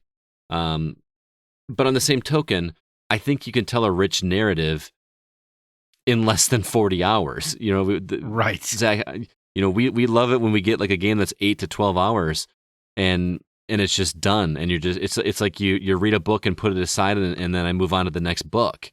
But in this case, it's a video game. That's kind of where I go with these narratives. And yeah. I was gonna say, Aaron's lack of free time comment is because now everything that used to be a movie is now a series, so those are longer. And video games insist on being 60 hours minimum for some reason. Right. So if you want to engage in the things you do like or love, it is more of a time commitment than it used to be. And in addition, it's easier than ever to just waste time on Twitter, on Reddit, on Facebook. Oh my God. I had this thing installed on my phone. I didn't even think I installed it on purpose, but I get a notification once a week that shows you how many hours a day on average you're on your phone. Yeah. I need to turn that off. I have that too. 12 plus. No, it's not 12 plus. Ever since DC added comics to their streaming app, it's been a disaster. Well, at least you're reading some kind of literature. Yeah. I'm not. You're on Facebook. Although I don't know if screen time counts if I'm listening to an audiobook. That I think doesn't it probably count. does. I don't know if it's locked. I would assume not. Yeah, if the screen's locked. I don't know. Audiobooks are great too. Well, yeah. I like when they do everyone's got their own voice and stuff. Like they're almost like audio dramas. Or I listened to an audiobook that was one character or one person narrating the entire story, and he did a different voice for every single character. Yeah, that's very impressive. The guy who does the Lord of the Rings audiobooks, chef's kiss. Mine was actually read by my hero, Jeff Kanata. He did something like 72 different voices in that book. What book Jesus. is it? It's called Traveling in Space. Okay. I highly recommend it. It's we're getting totally off topic. Yeah. It's called Traveling in Space. It is a first contact story, but it's told from the perspective of the aliens. Okay. And it's pretty humorous. It's these aliens take everything very literally, almost like in a Drax sense, somewhat. Like they have clever words for things. Like, you know those memes that are going around right now where it's like a 4-panel cartoon of the aliens of the aliens that are having like a normal human conversation, but they're saying it in these ridiculous words. Yeah. It's like the aliens speak like that throughout the entire thing. Very entertaining book, and I recommend the audio book version because he does a really good job of all those different voices. It's genuinely impressive. So I hope the audience was as curious as I was about this. Yes. Yeah. Going back to video games. Oh yeah. At least you guys want to talk about Star Wars? Let's talk about that for 15 minutes. Well, and we keep bringing up the fact that like multiplayer these days and the younger generation. However, we do have somebody from the community who is not younger. Kevin Honigford wanted us to let us know that he says, I love playing multiplayer games with friends and with my boys, but I'm more of a fan of losing myself in a good story. I think that they both have their places and purposes. What I am not a fan of is taking story games and cutting them to get just the multiplayer thrown into it. So kind of piggybacking on what Zach was saying about Avengers, but the one that brings me to mind is Assassin's Creed Unity. No, not Unity. What was it? Brother? Not the ones that came after 2, like Brotherhood Revelations, where they're like, we're gonna chop so much of this game to put in this tiny multiplayer thing with tiny maps. Granted, I had a lot of fun with that, and I was actually pretty decent with that. What multiplayer aspect was in Brotherhood and Revelations? I don't remember a multiplayer thing at all. Oh, there's PvP. Well, like the little ship battles or whatever? No, where you would you really didn't play this, man? No. It's some of the best multiplayer I've ever played. You basically everyone loads into the map as like one of 8 characters, and all the NPCs on the map are also those characters. Then you get assigned a target. So your job is you want to try to pretend to look like an NPC. Oh, so you had to blend in. Yeah, and then you try people would ignore you, and then you try to like track your target, but you also want to like move with the crowd, so you look like a dumb AI. It was a lot of fun. But it sounds like you're talking about it in a negative sense. Like you're saying it took away from the campaign that you wanted to play? I would have much rather had more of that story. Okay. Granted, because they had to chop off quite a bit to make this multiplayer. The multiplayer was fun in itself, and it had its purpose, but I would have much rather had a longer story and that just be a separate thing. Well, the game that came to mind when you said this was BioShock 2. Oh, is it? So that's always the example, BioShock 2. Yeah, because and I don't know if it affected it because I like that game, but I didn't like it as much as I liked the first one. And the excuse we always had on the forums when we were talking about it back in the day was because they tried to shoehorn this multiplayer component of it, and I never played it, and just focus on making the campaign. BioShock 2's multiplayer is good. Yeah. Hot take. As is Dead Space 2's multiplayer. I didn't know Dead Space 2 had multi. Oh wait, is that the one where somebody could be the alien? Yeah, you could be the necromorphs. You could crawl on the walls and stuff. Or the first Tomb Raider reboot had multiplayer as well, which was not as good, but I definitely max leveled it on both consoles that I played it.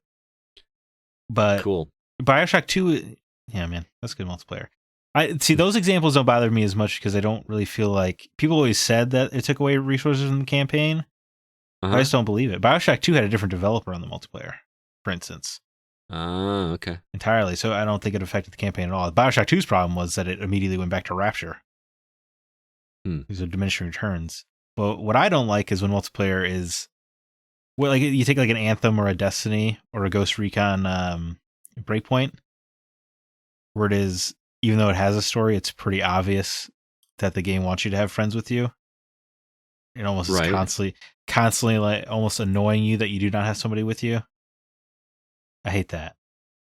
So like if I play Division 2, it's not fun playing by myself. I got to have a squad with me to make it really fun. And I don't. Yeah, it's not like the mechanics aren't good. It's just that the game is constantly like, be sure to squad up every 5 minutes or something like that. Or the cutscenes refer to you guys, even though it's one person there. It's true. I had one other comment I wanted to share. This one came from David Newman. He was responding to my question that I posted on Facebook. He said, the first question is silly. I bet people thought pixelated art or 2D platformers would be a thing of the past, but they're still here. There's always a story to tell. To the second question, I prefer single-player experiences because I don't have to rely on playing with others to get a great experience.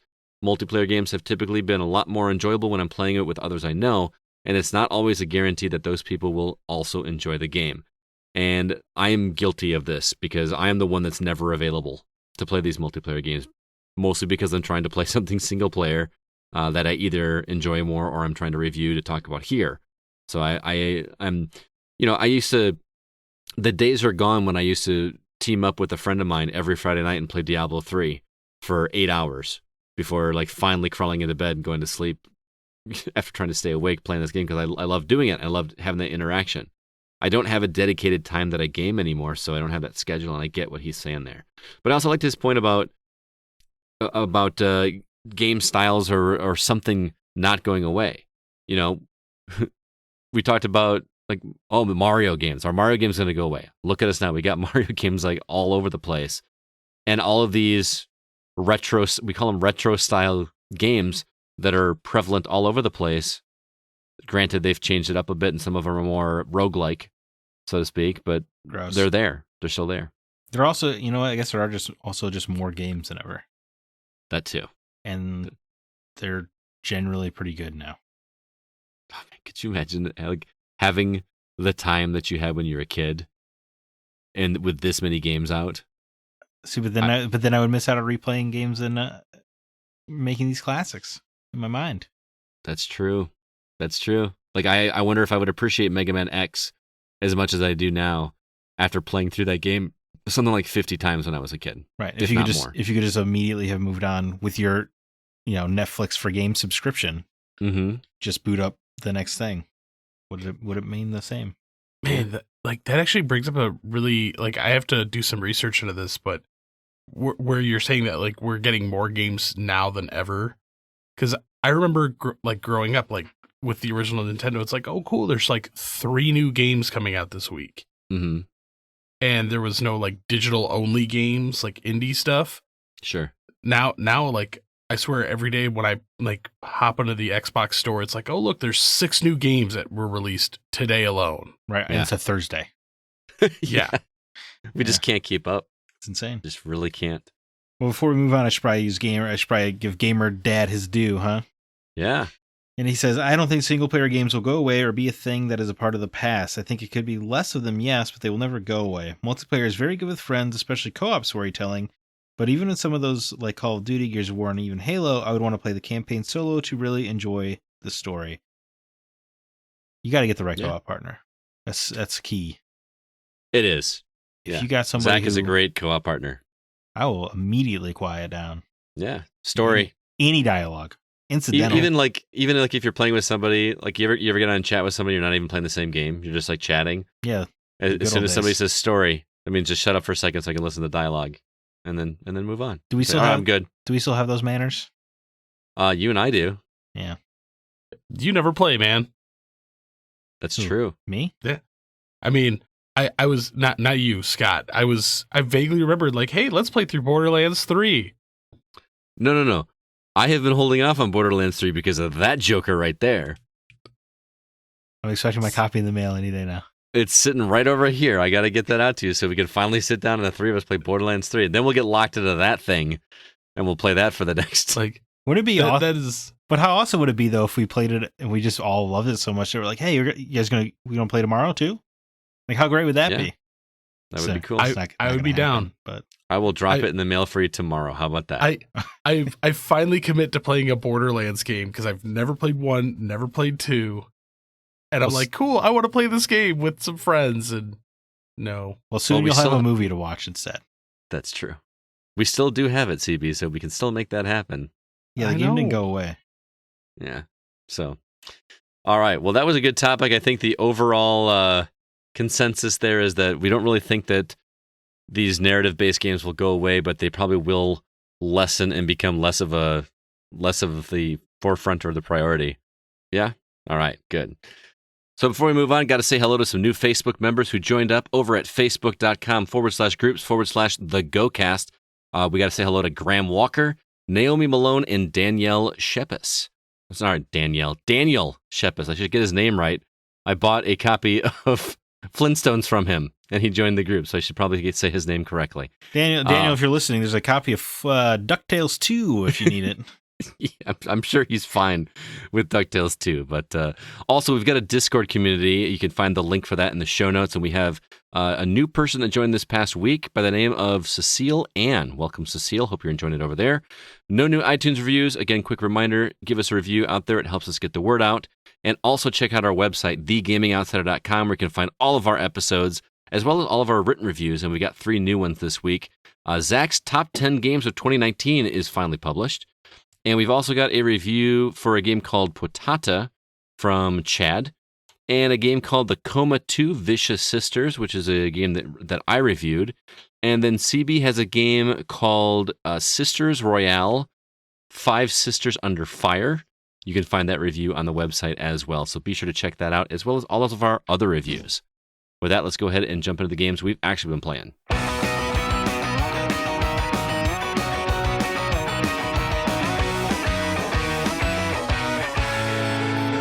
All right, Zach, what's new in the horizon this week? Oh, man. Games galore. The Switch is getting some heat. Right off the bat, we got Mega Man Zero ZX Legacy Collection on PS4, Xbox One, Switch, and PC February 25th. That's collecting all the Game Boy Advance and DS Mega Man Zero games that are near and dear to my childhood heart. Samurai Showdown. This is a new one on Switch February 25th. I thought it was a re-release. I guess it is a new Samurai Showdown. 2 Point Hospital on PS4, Xbox One, Switch, and February 25th. Looks like a goofy kind of game. Mm-hmm. Overpass is... Did you watch the trailer for Overpass? Yeah, actually, Nate is reviewing that for us. I could not make heads or tails. I don't really... You're just off-roading, trying to get through crazy terrain? Well, he's told me very little about it, but it's a legit sport where it is off-roading, but it's more about getting a score for how you got there rather than doing it in just a timely manner. I think that's how he explained it to me. He's gonna talk to us about it next week for sure, but he's really enjoying it. So that's coming out on PS4, Xbox One, Switch, and PC on the 27th. Blood Roots, which I kind of already forgot what that's about. Going to PS4, Switch, PC the 28th. One Punch Man, a hero nobody knows on PS4, Xbox One, PC February 28th. Dude, that game kind of looks interesting because... Have you ever played it on phone? I played One Punch Man, whatever the original one was, on phone. Okay. Did you just kill everybody in one hit? No, it's you remember Kung Fu on the NES? The No. old game man. Kung Fu? No. Okay, well, CB knows what I'm talking about. It's a 2D. That game is a 2D side scroller where you just like punch and kick these guys. But it's kind of like that, but instead of you moving through an area, you stand in the middle and guys come at you from left and right. And you have to kick to the left or kick to the right.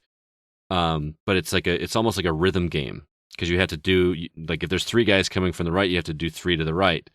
But then they change and color changes, and it's an interesting game. Yeah, I think you could get it free on phone, like like One Punch Man. I think is on iOS. Okay, well, this is a 2D anime fighting game kind of thing. Mm-hmm. Except you play as all the secondary characters, and you try to live long enough for One Punch Man to come because he's going to defeat the bad guy in one hit.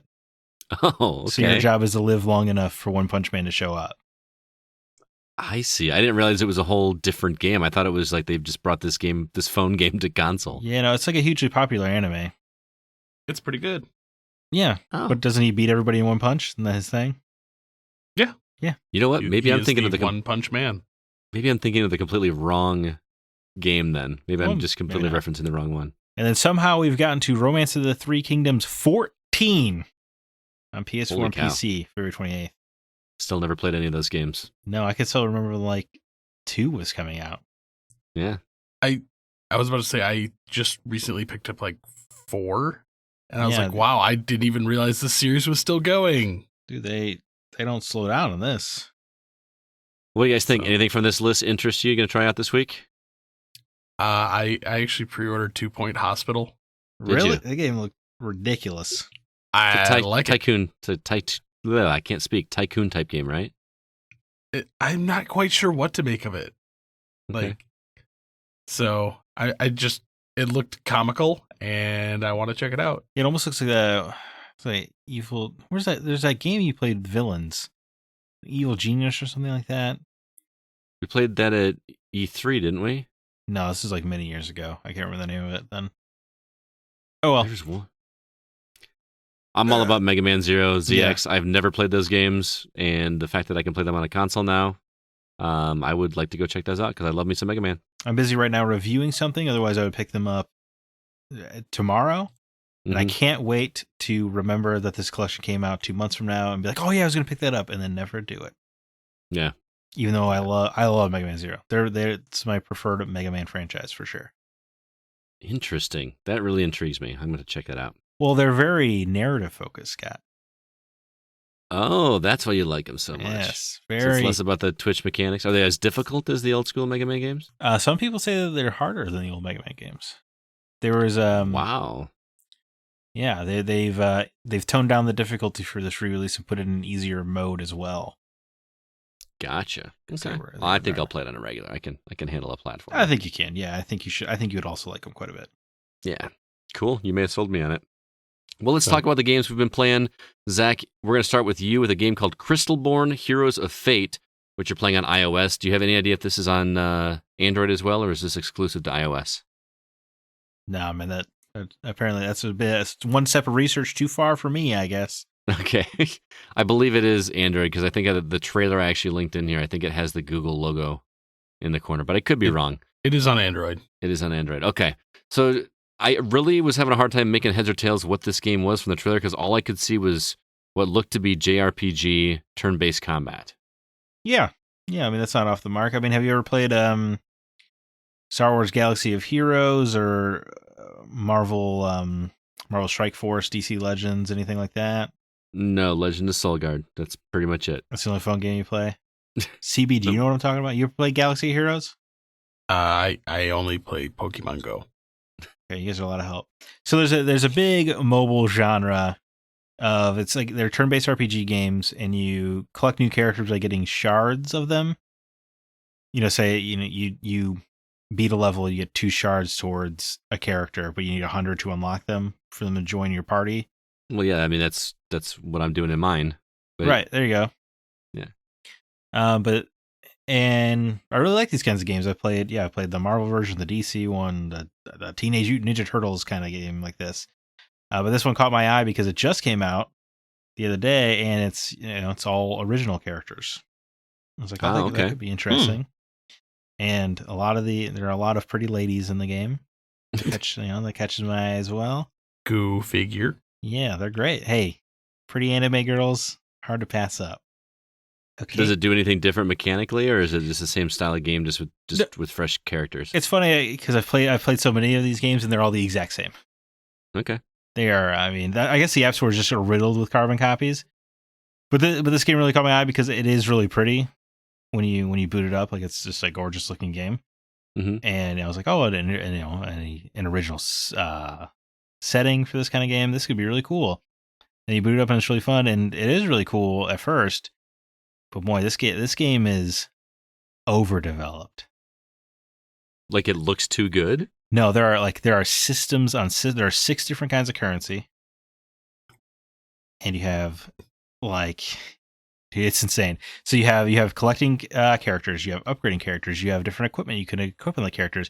You have an airship. Your airship collects different pieces of materials, but there's 3 different sections of your airships with 3 different material collectors. But you upgrade them another 2 different material collectors on each of them.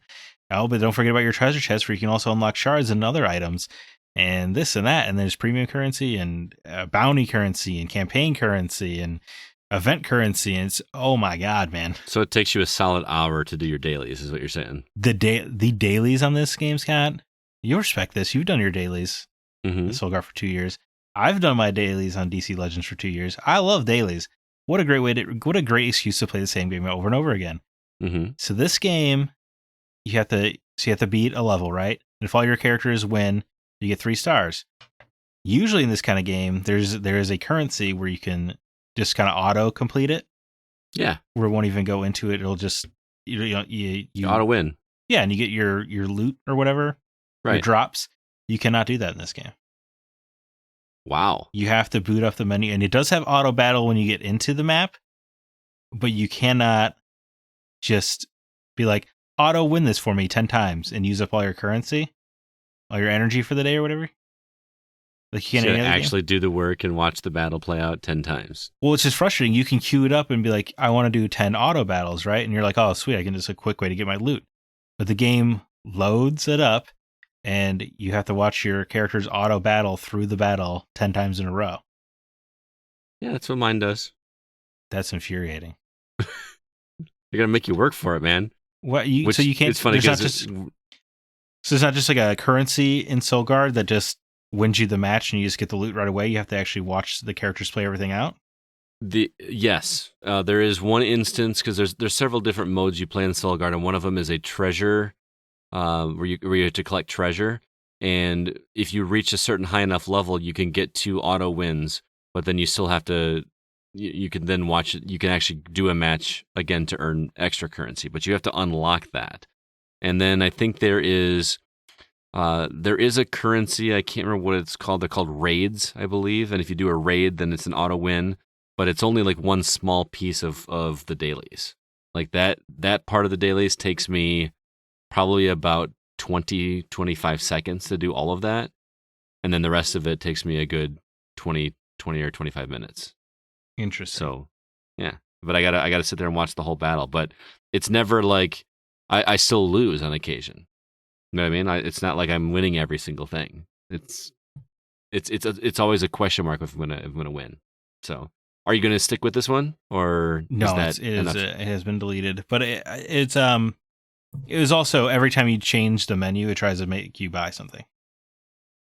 Oh yeah, like I'm definitely out then. You click anything in the screen and it comes with a pop-up to buy something. Yep, I would be done. That is infuriating. It's the reason I had to stop playing the Marvel one. Oh, they did the same thing. Not as bad as this game, but yes. Okay. This game is like you go to the settings and it pops up. You turn off the music slider, it gives you an ad. You turn off the sound effects slider, it pops you up. Hey, there's a $5 bundle. You click out of the settings. Hey, are you sure you don't want that $5 bundle? Yeah. Well, I was going to sit here and say that the moment you're like, oh yeah, there's like 6 different currencies, I'm like, this smells like a trap to spend money. Like a deep trap. The character designs are great, and they're like a lot of fun. You know, there's like a nurse character, and she just carries around a giant syringe as her weapon. Yeah, it's goofy. And her attack is to stab the bad guys and drain their blood, or stab or like spray mist in the air to heal everybody. It's like it's fun and it's interesting and it's unique, but it's just covered in this molasses of nonsense, of greed. Yeah, that's unfortunate. And wasting of my time. And you know what? We just talked about how we don't have a whole lot of that anymore. It's true. Well, again, that is Crystalborne, Heroes of Fate, which you can play on mobile if you so choose. But I think Zach has made it clear there are better choices out there than that one for you. Yeah, DC Legends, the king of the crop. There you go. But hey, Scott, yeah. Super Blood Hockey has one of the most ridiculous trailers I've ever seen. It is pretty ridiculous. It looks mostly like you're just beating the crap out of each other. And then are you playing the coach who's whipping his team into shape as well? There is a campaign in this game. Super Blood Hockey is a hockey game, as the title would suggest. The campaign has you playing as the manager. And before I even get into it, I got to give a shout out to Matt Sattler from our community. He's the one that recommended this on our Discord. And I watched the trailer, and it immediately reminded me of Blades of Steel from NES. And I was like, I got to play that. It looks like a lot of fun. And it is. But there's also exhibition modes. You don't have to do the campaign, but everyone was raving about the campaign. I will say it's much more in-depth than I was expecting a campaign about hockey to be, because you just imagine a franchise mode in a sports game to be, maybe I add some stats to some characters and whatnot and then go play a game. But no, in this one, you were legit managing a team, where you assign some dude to go work out in the weight room. You assign someone to go on a treadmill. You assign somebody to rest. I mean, there's so many stats in this game that are affected that you have to manage. It was a little overwhelming for me for what looks to be like a very heavily pixelated hockey game. Again, it's not poorly constructed. It's just too much management for me. But a lot of people are loving it. And so don't take my word on it. But I will say the gameplay itself is exactly what I wanted it to be. Like when you actually play hockey, it's pixelated Blades of Steel with epic amounts of gore.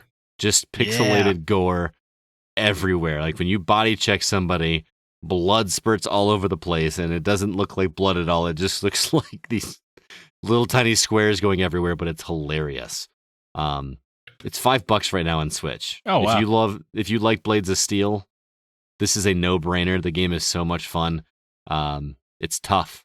I think my first match I lost like 3-2, and it was on easy.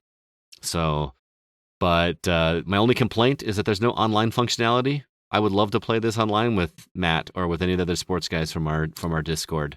It's local only if you want to play multiplayer. But it's hard. At $5, though, it is hard to. No, yeah, you're right. Yeah. So this game looks like right up my alley. By the way, yeah, we need to play this together because it's old school Blades of Steel. I did not get into a fight like I did in Blades of Steel. I don't know if that's in there or not, but the gameplay is very, very similar. It's looking for those patterns, looking for the good passes. It's very tough to get a goal, so we need to play it.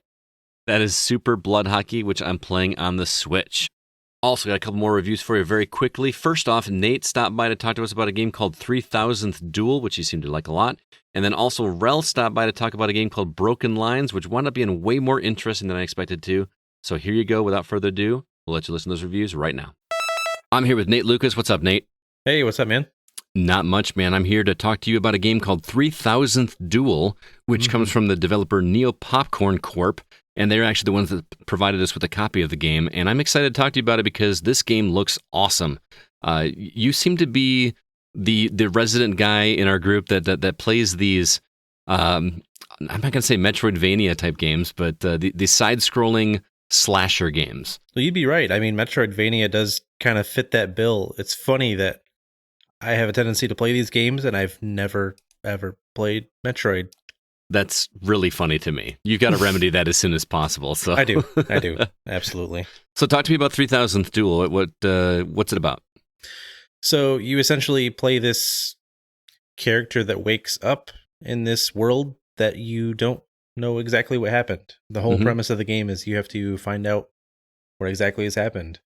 You wake up and you have landed on this this weird, disheveled world, and you have this dissonant voice that's kind of beckoning to you, but you don't know any of the details really. So as you play through, the story kind of progresses that way. All right, what's the gameplay like? I know we brought up Metroid already, but is there a backtracking mechanic in this, or is it just pretty much straightforward? So you can backtrack. It does have a map, kind of like Metroid does. It reminded me quite a bit of Hollow Knight. I've played more Hollow Knight than I have ever played Metroid. So I mean, it kind of has that feel and that combat feel like Hollow Knight did.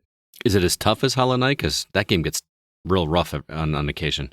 It does. I don't know if it's quite to the level of Hollow Knight, but there are certain patterns in this that you have to recognize. So like you do have your main bosses at the end of a stage, where you do have some that require more jumping, some that require more dashing, and like I said, it's very dependent on recognizing patterns and following through on that. And the bosses can be quite difficult. So I mean, I don't think it's quite as difficult like Hollow Knight, but I think it does take a certain amount of skill to progress. Okay, and how does the control work? How's it feel? I think it's pretty solid. It's very simple. I mean, you basically can acquire a few different types of weapons.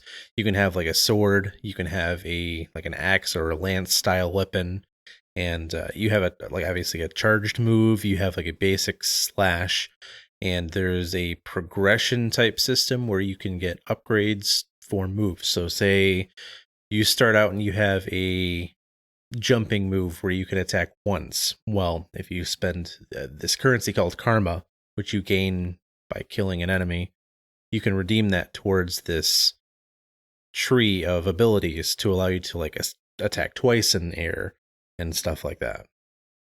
Okay, so there's a little bit of progression. These moves are getting bigger. Is there any kind of ranged attack, or is it all melee focused? So you do. So you have spells in here as well. You have a main physical weapon, like I was saying, in this tree, but you also do have magic. So if you want to play ranged and with magic, you can do that, and you can kind of spec into a ranged magic build if you don't like to get down and dirty. Or you can spec into doing physical damage and resistance. So it's pretty involved as far as what you want to do with it. Okay, and how does the game look? It looked pretty from the trailer. It is pretty. It's kind of weird to see such negative space in some of the designs in the levels. Like some levels are very gray and kind of washed out, but then you have some very vibrant levels. So it's kind of a weird mix, and I think they're going for having different environments and didn't want everything to be vibrant, or they're trying to bring a dingy kind of look to it, almost like a Dark Souls kind of atmosphere. You know how it's not very vibrant and like a gothic. They want it to make it look pretty grim, and I think some levels have more of that than others. Okay, well, I mean, the big question I want to ask is it fun to play? Yeah, I've been having a blast. I think it needs a few tweaks in some certain areas. Sometimes I don't think the music quite lines up with the levels, but all in all, I've had quite a bit of fun times with it. I like progressing. I always feel like I have something to do, like I'm working towards something. I haven't felt really lost yet. I've taken on quite a few of the bosses. Some of them are very, very annoying. It does have kind of a loot system with the karma, where if you die, you have to travel all the way back to that area to recover your lost karma. If you die on the way, you lose all of the stuff that you had. Kind of like Hollow Knight or Dark Souls. Shovel Knight, yeah. That's becoming a very popular mechanic in these style of games, and I can't decide if I love it or not, but it gives you incentive not to die, I guess. That's true. So do you recommend it? Yeah, I think it's pretty good. I think I was reading it was like a $15 game or something on eShop. Just released. I think it's $15. So far, I would definitely give it a $15 purchase. All right, that is 3000th Duel, again from Neo Popcorn Corp. Thanks so much, Nate, for checking this one out for us, man. Anytime. All right, we'll catch you later. We'll see you. What's up, Rel? How you doing, man? I am doing pretty good. I actually got a full night's sleep last night. Did you? How long has it been since you had a full night's sleep? Well, that's the thing. It's not that it's been a long time. It's that it's not consistent. I gotcha. I don't envy you at all. I'm getting older, and I feel like I am. I look at my sleep time much more preciously than I did in the past. Like, I got to go to bed early now. So. Well, so do I, and you don't even have a baby. I know. It's getting crazy, but well, anyway, we're here to talk about a game that you've been reviewing for us called Broken Lines. And I think this is the one that when I put it in our little Discord group, you were like all over it because you said it looks like World War II XCOM or something like that. Yeah? I was wrong. Oh, really? Okay, I'm really excited then. Tell me about this game. So when it first started out, I thought it was World War II XCOM, especially through the tutorial. The combat system is different, but I'll get to that in a little bit. But once the game opens up a little bit and you can start like really taking your squad through various missions and going down a particular story path, you realize that it's not really XCOM. It's Darkest Dungeon. Okay. I'm not a PC gamer, so you're going to tell me what Darkest Dungeon is. Okay, well, PC gamers will get that. So Darkest Dungeon and this. Darkest Dungeon is sort of a turn-based RPG where it's like very grim dark. You have to manage your character's sanity and their stress levels because they're basically fighting eldritch horrors constantly in the dark, and they get scared and they go insane. Wow. Okay. So is there any like supernatural element to this, or is it just, regular old sanity? Well, I'm not going to spoil much of the story, but generally speaking, what's going on in Broken Lines is your squadron of troops had their carrier planes shot down over enemy territory. Only 8 of them survived. Once you've all managed to group up, you have to just find a way out of there because you don't have your orders. You don't have really a commanding officer so much. You just have to either get to safety, try and save as many lives as possible, figure out what the heck is going on, because soon after you land and once you do some missions, you realize that there's this weird stinky fog covering the landscape. All of the people shooting at you are wearing gas masks.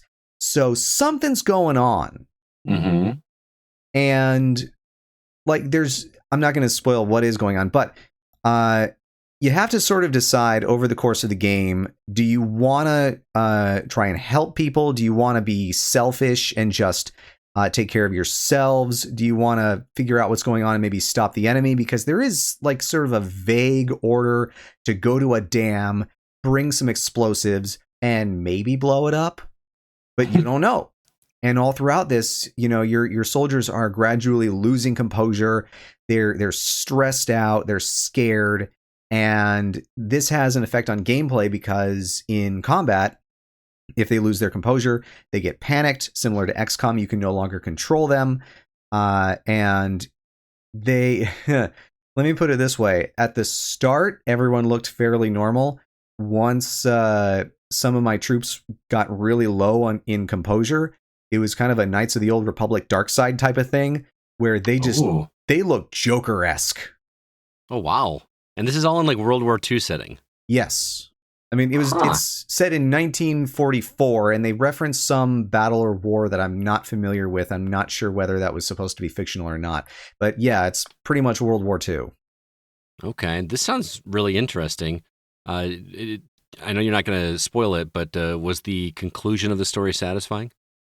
It kind of depends on which path you go down because, like I said, you can opt to try and just get out. You don't have to complete the overall objective. You can run missions that essentially just get you as far away from the action as possible and get you back to safety.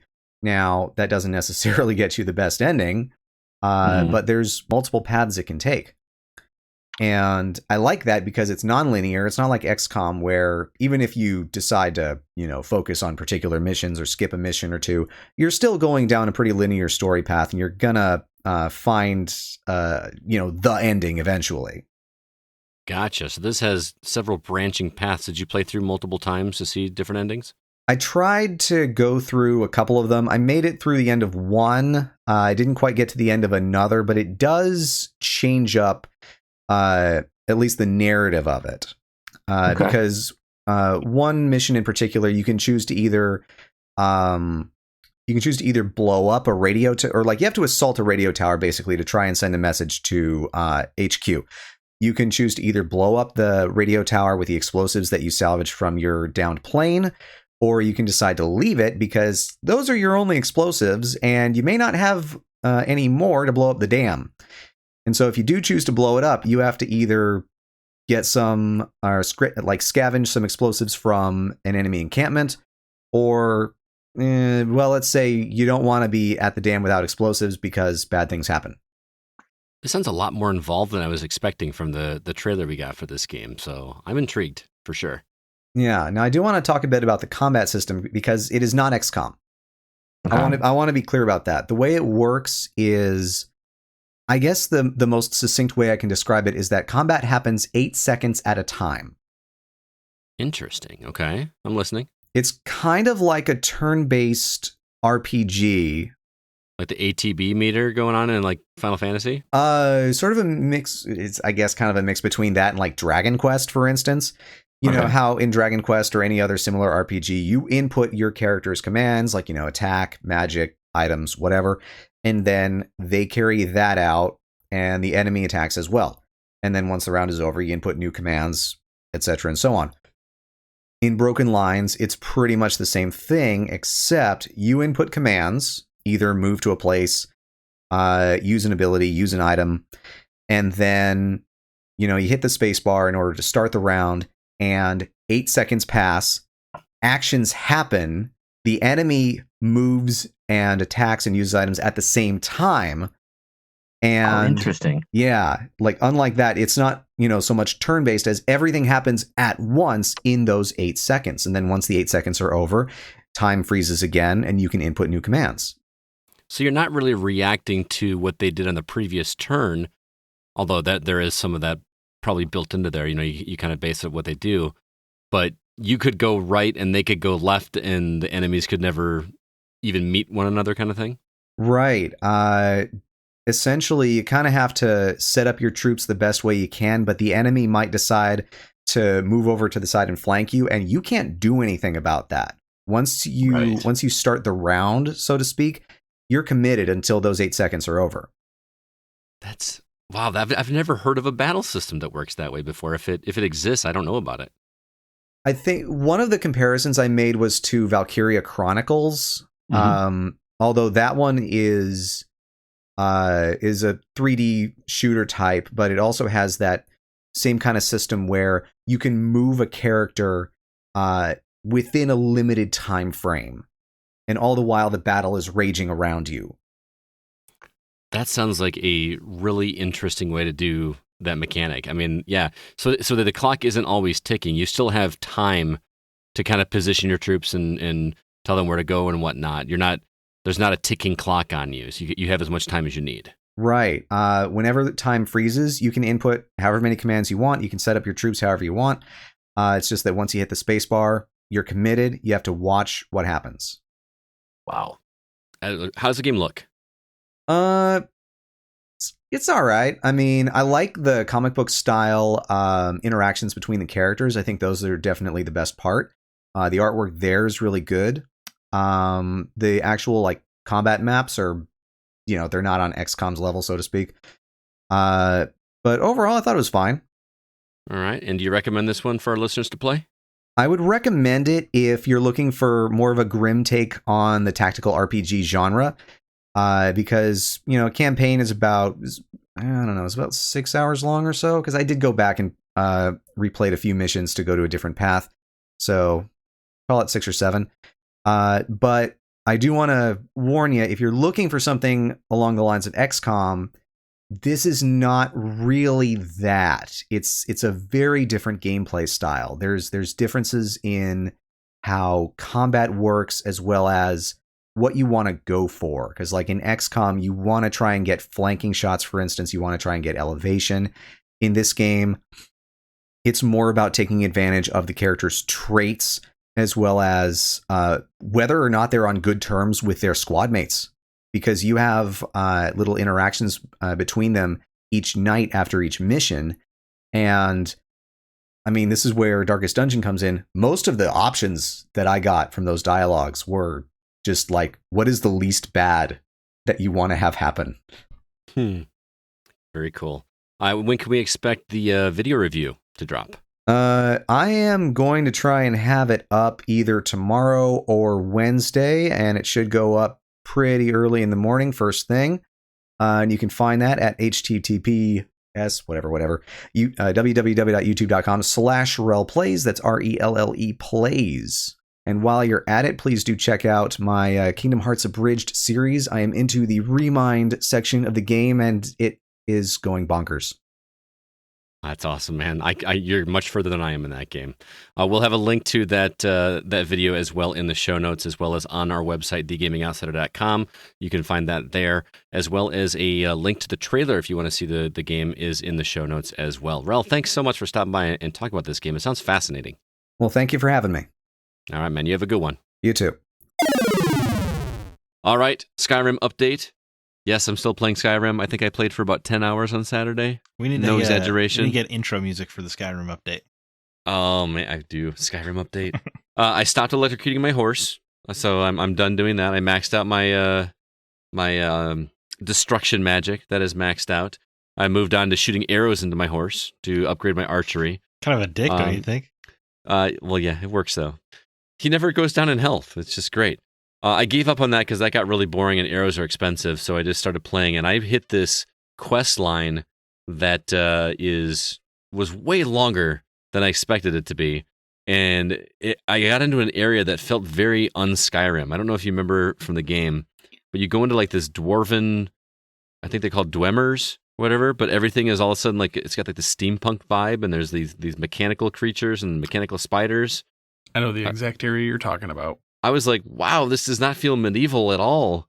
And on one hand, it doesn't feel like it fits, but on the other, it just seems kind of perfect. Like they're supposed to be like an advanced race or whatever. I don't know. I really enjoyed that aspect of it and going around and collecting loot. And I've got my sneak ability up to like 85 right now, and it's almost humorous at how I can walk in front of somebody and they don't see me. Like I'm just like I'm practically invisible to characters, which is quite a bit of fun. I mean, that's that game. Yeah, it's a lot of fun. So I am still enjoying Skyrim. It's the game I want to be playing all the time. I love being back in that world again. I love again seeing my stats go up. I'm having a blast with it. So, what about you, Zach? Oh man, I mean, I've also been. God, I hate to have to do this. It hurts me. I played Katana Zero. Yes, you did. Because Scott you played Katana Zero. Because Scott made me almost. Happy birthday, buddy. And it sucks. It was a terrible game, and that's just a real shame. So you win some, you lose some. Am I right? Come on, man. Come on. This game is amazing. Okay, I could not put it down. I beat it in 2 sittings, which is just not something I do anymore. Well, it is. It helps that it was a nice, crisp 5 to 6 hours. Man, yeah, what a good game. It is very, very, very, very Hotline Miami. Yeah. Which I did not fully anticipate. Except it is on a 2D side scroller instead of a 2D top down. Yeah. But it has that same kind of, visual flares almost even. Mm-hmm. But it is, yeah, it's real good. It's like death puzzles. You gotta figure out the right way to murder a room. That's a really good way to put it. Yeah. In the right order of operations, and it's a lot of fun, and the story is very interesting as well, and it is a lot of story, like a lot. I was surprised. Super bizarre ending though, right? Nah, not too bizarre. No, I don't know. I mean, it's get ready for the DLC, I guess, or Katana 02. Yeah, the story is not over for sure. Shout out to Matt Hacksaw Sattler for recommending that one to me as well. I never would have played it without his recommendation. So that's 2 games that I've played based on his recommendation. But I mean, they're both awesome. You probably spend as much time interacting with the story as you do playing the game. Yeah, which is fascinating. Yeah, I just didn't expect that. There's therapy sessions as well, and you play a cool hitman who is And interacting with a kid in your apartment. Yeah, it was just really, really cool. Yeah, love that game. It decided to crack me up though whenever somebody's like, "Hey man, are you carrying around a sword?" Just like, "Yeah, I'm in cosplay." So and they just like, "Oh, okay." Oh yeah, of course. Oh yeah, I love that anime. Yeah, that's great. I hit on the receptionist a few times. It was good. It's a great. I mean, I was blown away. That definitely would have been on my list. 2019 if I had played it in 2019. Very cool. What else have you been playing? Exceptional product.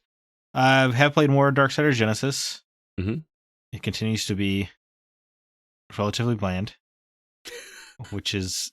You want to say it's so bad? You want to say it's No. Bad. It is. It's not... It gets better than... Okay. That opening hour is rotten. It is terrible. Okay. It is... I just threw on a podcast. I could not even... You know how much I like the lore of Darksiders, Scott? And even I was just like, I can't be bothered to pause a podcast to listen to these two talk because I just am so checked out of this awful intro. But then you get into the second level and it starts introducing more platforming like Darksiders 2 had, where you're climbing up poles and wall running and doing stuff like that. And then it just got to some of the bomb puzzles, which is a series staple. And I just got just got my first item, which is a boomerang that can carry, I can use it to catch fire in one area, and you throw the boomerang at the fire and it catches on fire, and you can light up torches and solve puzzles and pathways that way. And you're doing platforming stuff like that. So it's actually starting to get into genuine Darksiders gameplay. That's really cool because the bit that I played with CB, I was very underwhelmed. So you're saying I should jump back in? I think so. And I will say, after that intro area, it takes more. The levels get smaller. Okay, that's good. Which I was okay. I'm glad you think so, because that first intro was almost an hour. That first level, and I feel like we played for an hour, didn't we, CB? Yeah. I actually went back after you got off, and I finished that level, and I got the same item that Zach's talking about. So, I'm in the second level now. Okay, right. I think I'm on the fifth or sixth, but the levels, they become 15, 20 minutes, and you'll get to it. You'll do some puzzles or some platforming. You'll get to a boss, and you'll get out. And the plot is whatever. Some guy's I need an amulet, and you're oh, let's go get that amulet. And you get back to him. He's oh darn, you know what? I forgot my bowling ball. And you just going after MacGuffins. But it's fun because Strife's banter with War is actually quite a bit of fun, because Strife is such a jokester, and War just cannot bring himself to laugh. Right. And that's a really fun dynamic, and you learn more about Volgrim, and Lucifer is kind of a big deal in this plot, which is cool because I feel like he's barely been mentioned in the other Darksiders games. Yeah. So it's kind of good to know what the devil's up to. But overall, the combat though is just not great. But it is more. It's feeling more like a Darksiders game from a different viewpoint. That's good to hear. I feel like they should have tightened up that intro, because I was ready to give up. You could get rid of that entire level, and it would be okay. Yeah. Okay. The funny thing is, I believe the point where you dropped out in that level, we were about 5 minutes from finishing the level. Oh, that's funny. Yeah. Oh, that's funny. The cutscenes are all motion comics. Yes. Which is interesting as well. Except for the opening one wasn't. No, yeah, that was not. 1, 2, 3, 4, 5, 6, 7. That was great. Yeah. I like Strife. I did too. Yeah.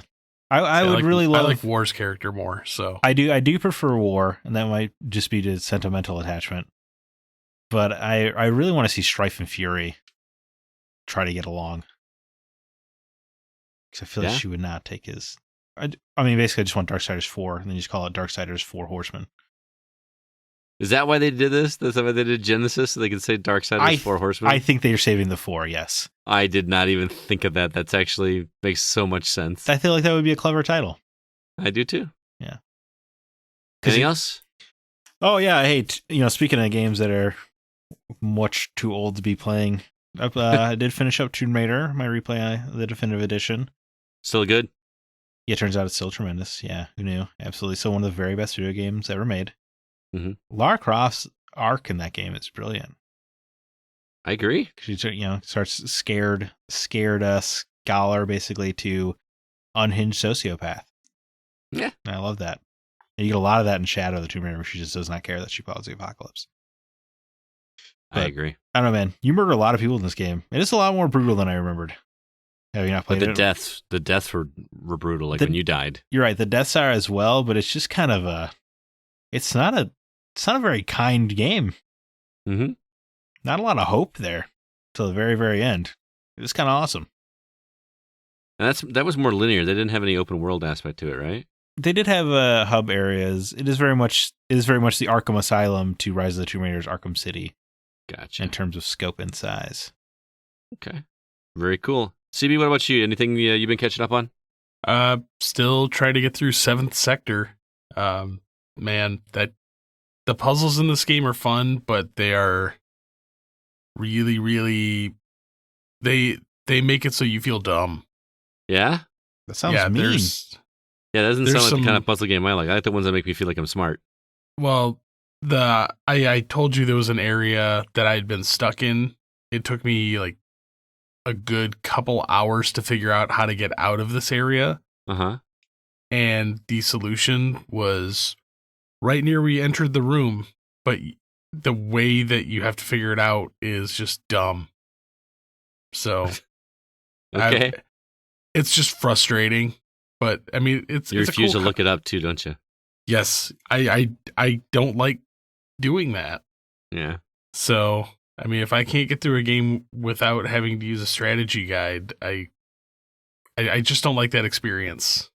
I don't like strategy guides. So All right. That is 7th Sector. I am kind of interested in that. I might have to check that one out for myself, but we'll see. What's the setting of 7th Sector? uh Like sci-fi? a Or- strange sci-fi steampunk world where you play as a spark. You lost me at Spark, but until then I was interested. So I'm not quite sure what your character is yet, but there's some You're the dark. Ooh, I was gonna say the spark of hope for a new generation, but you're dark what? Oh no, there's some dark moments in this game, yes. severely dark. Okay. So I'm kind of intrigued. Yeah. Now you sold me. Well, guys, So- we are officially over 2 hours, so we're going to go ahead and wrap up this episode. That's going to do it. But, Zach, any parting words or recommendations for the listeners before we head out? Yeah, you know what? I just started reading Jonah Hex comics. On purpose? yeah, Yeah, by Jimmy Palmiotti and Justin Gray.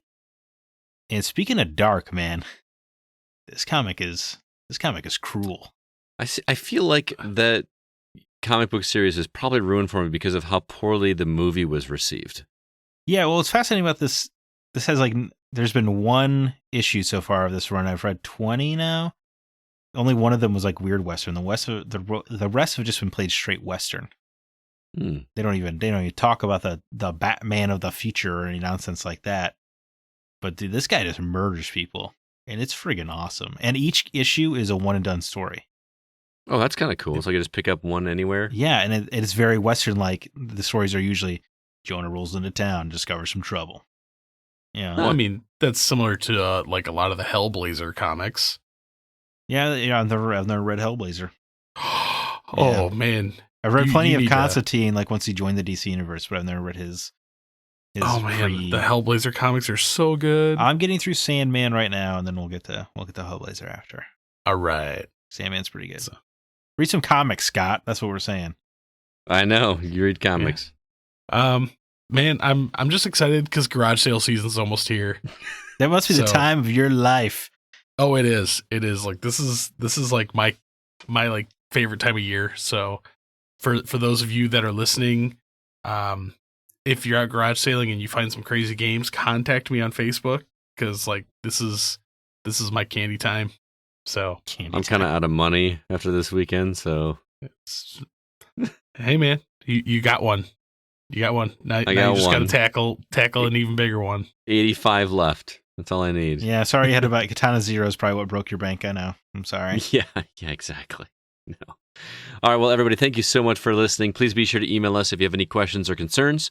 Our address is feedback@thegamingoutsider.com. Until next week, I'm Scott Clark with Zach Parkerson and Chris Behrensmeyer, and we are The Gaming Outsider. And remember, there's no such thing as a bad game, just games that aren't for you.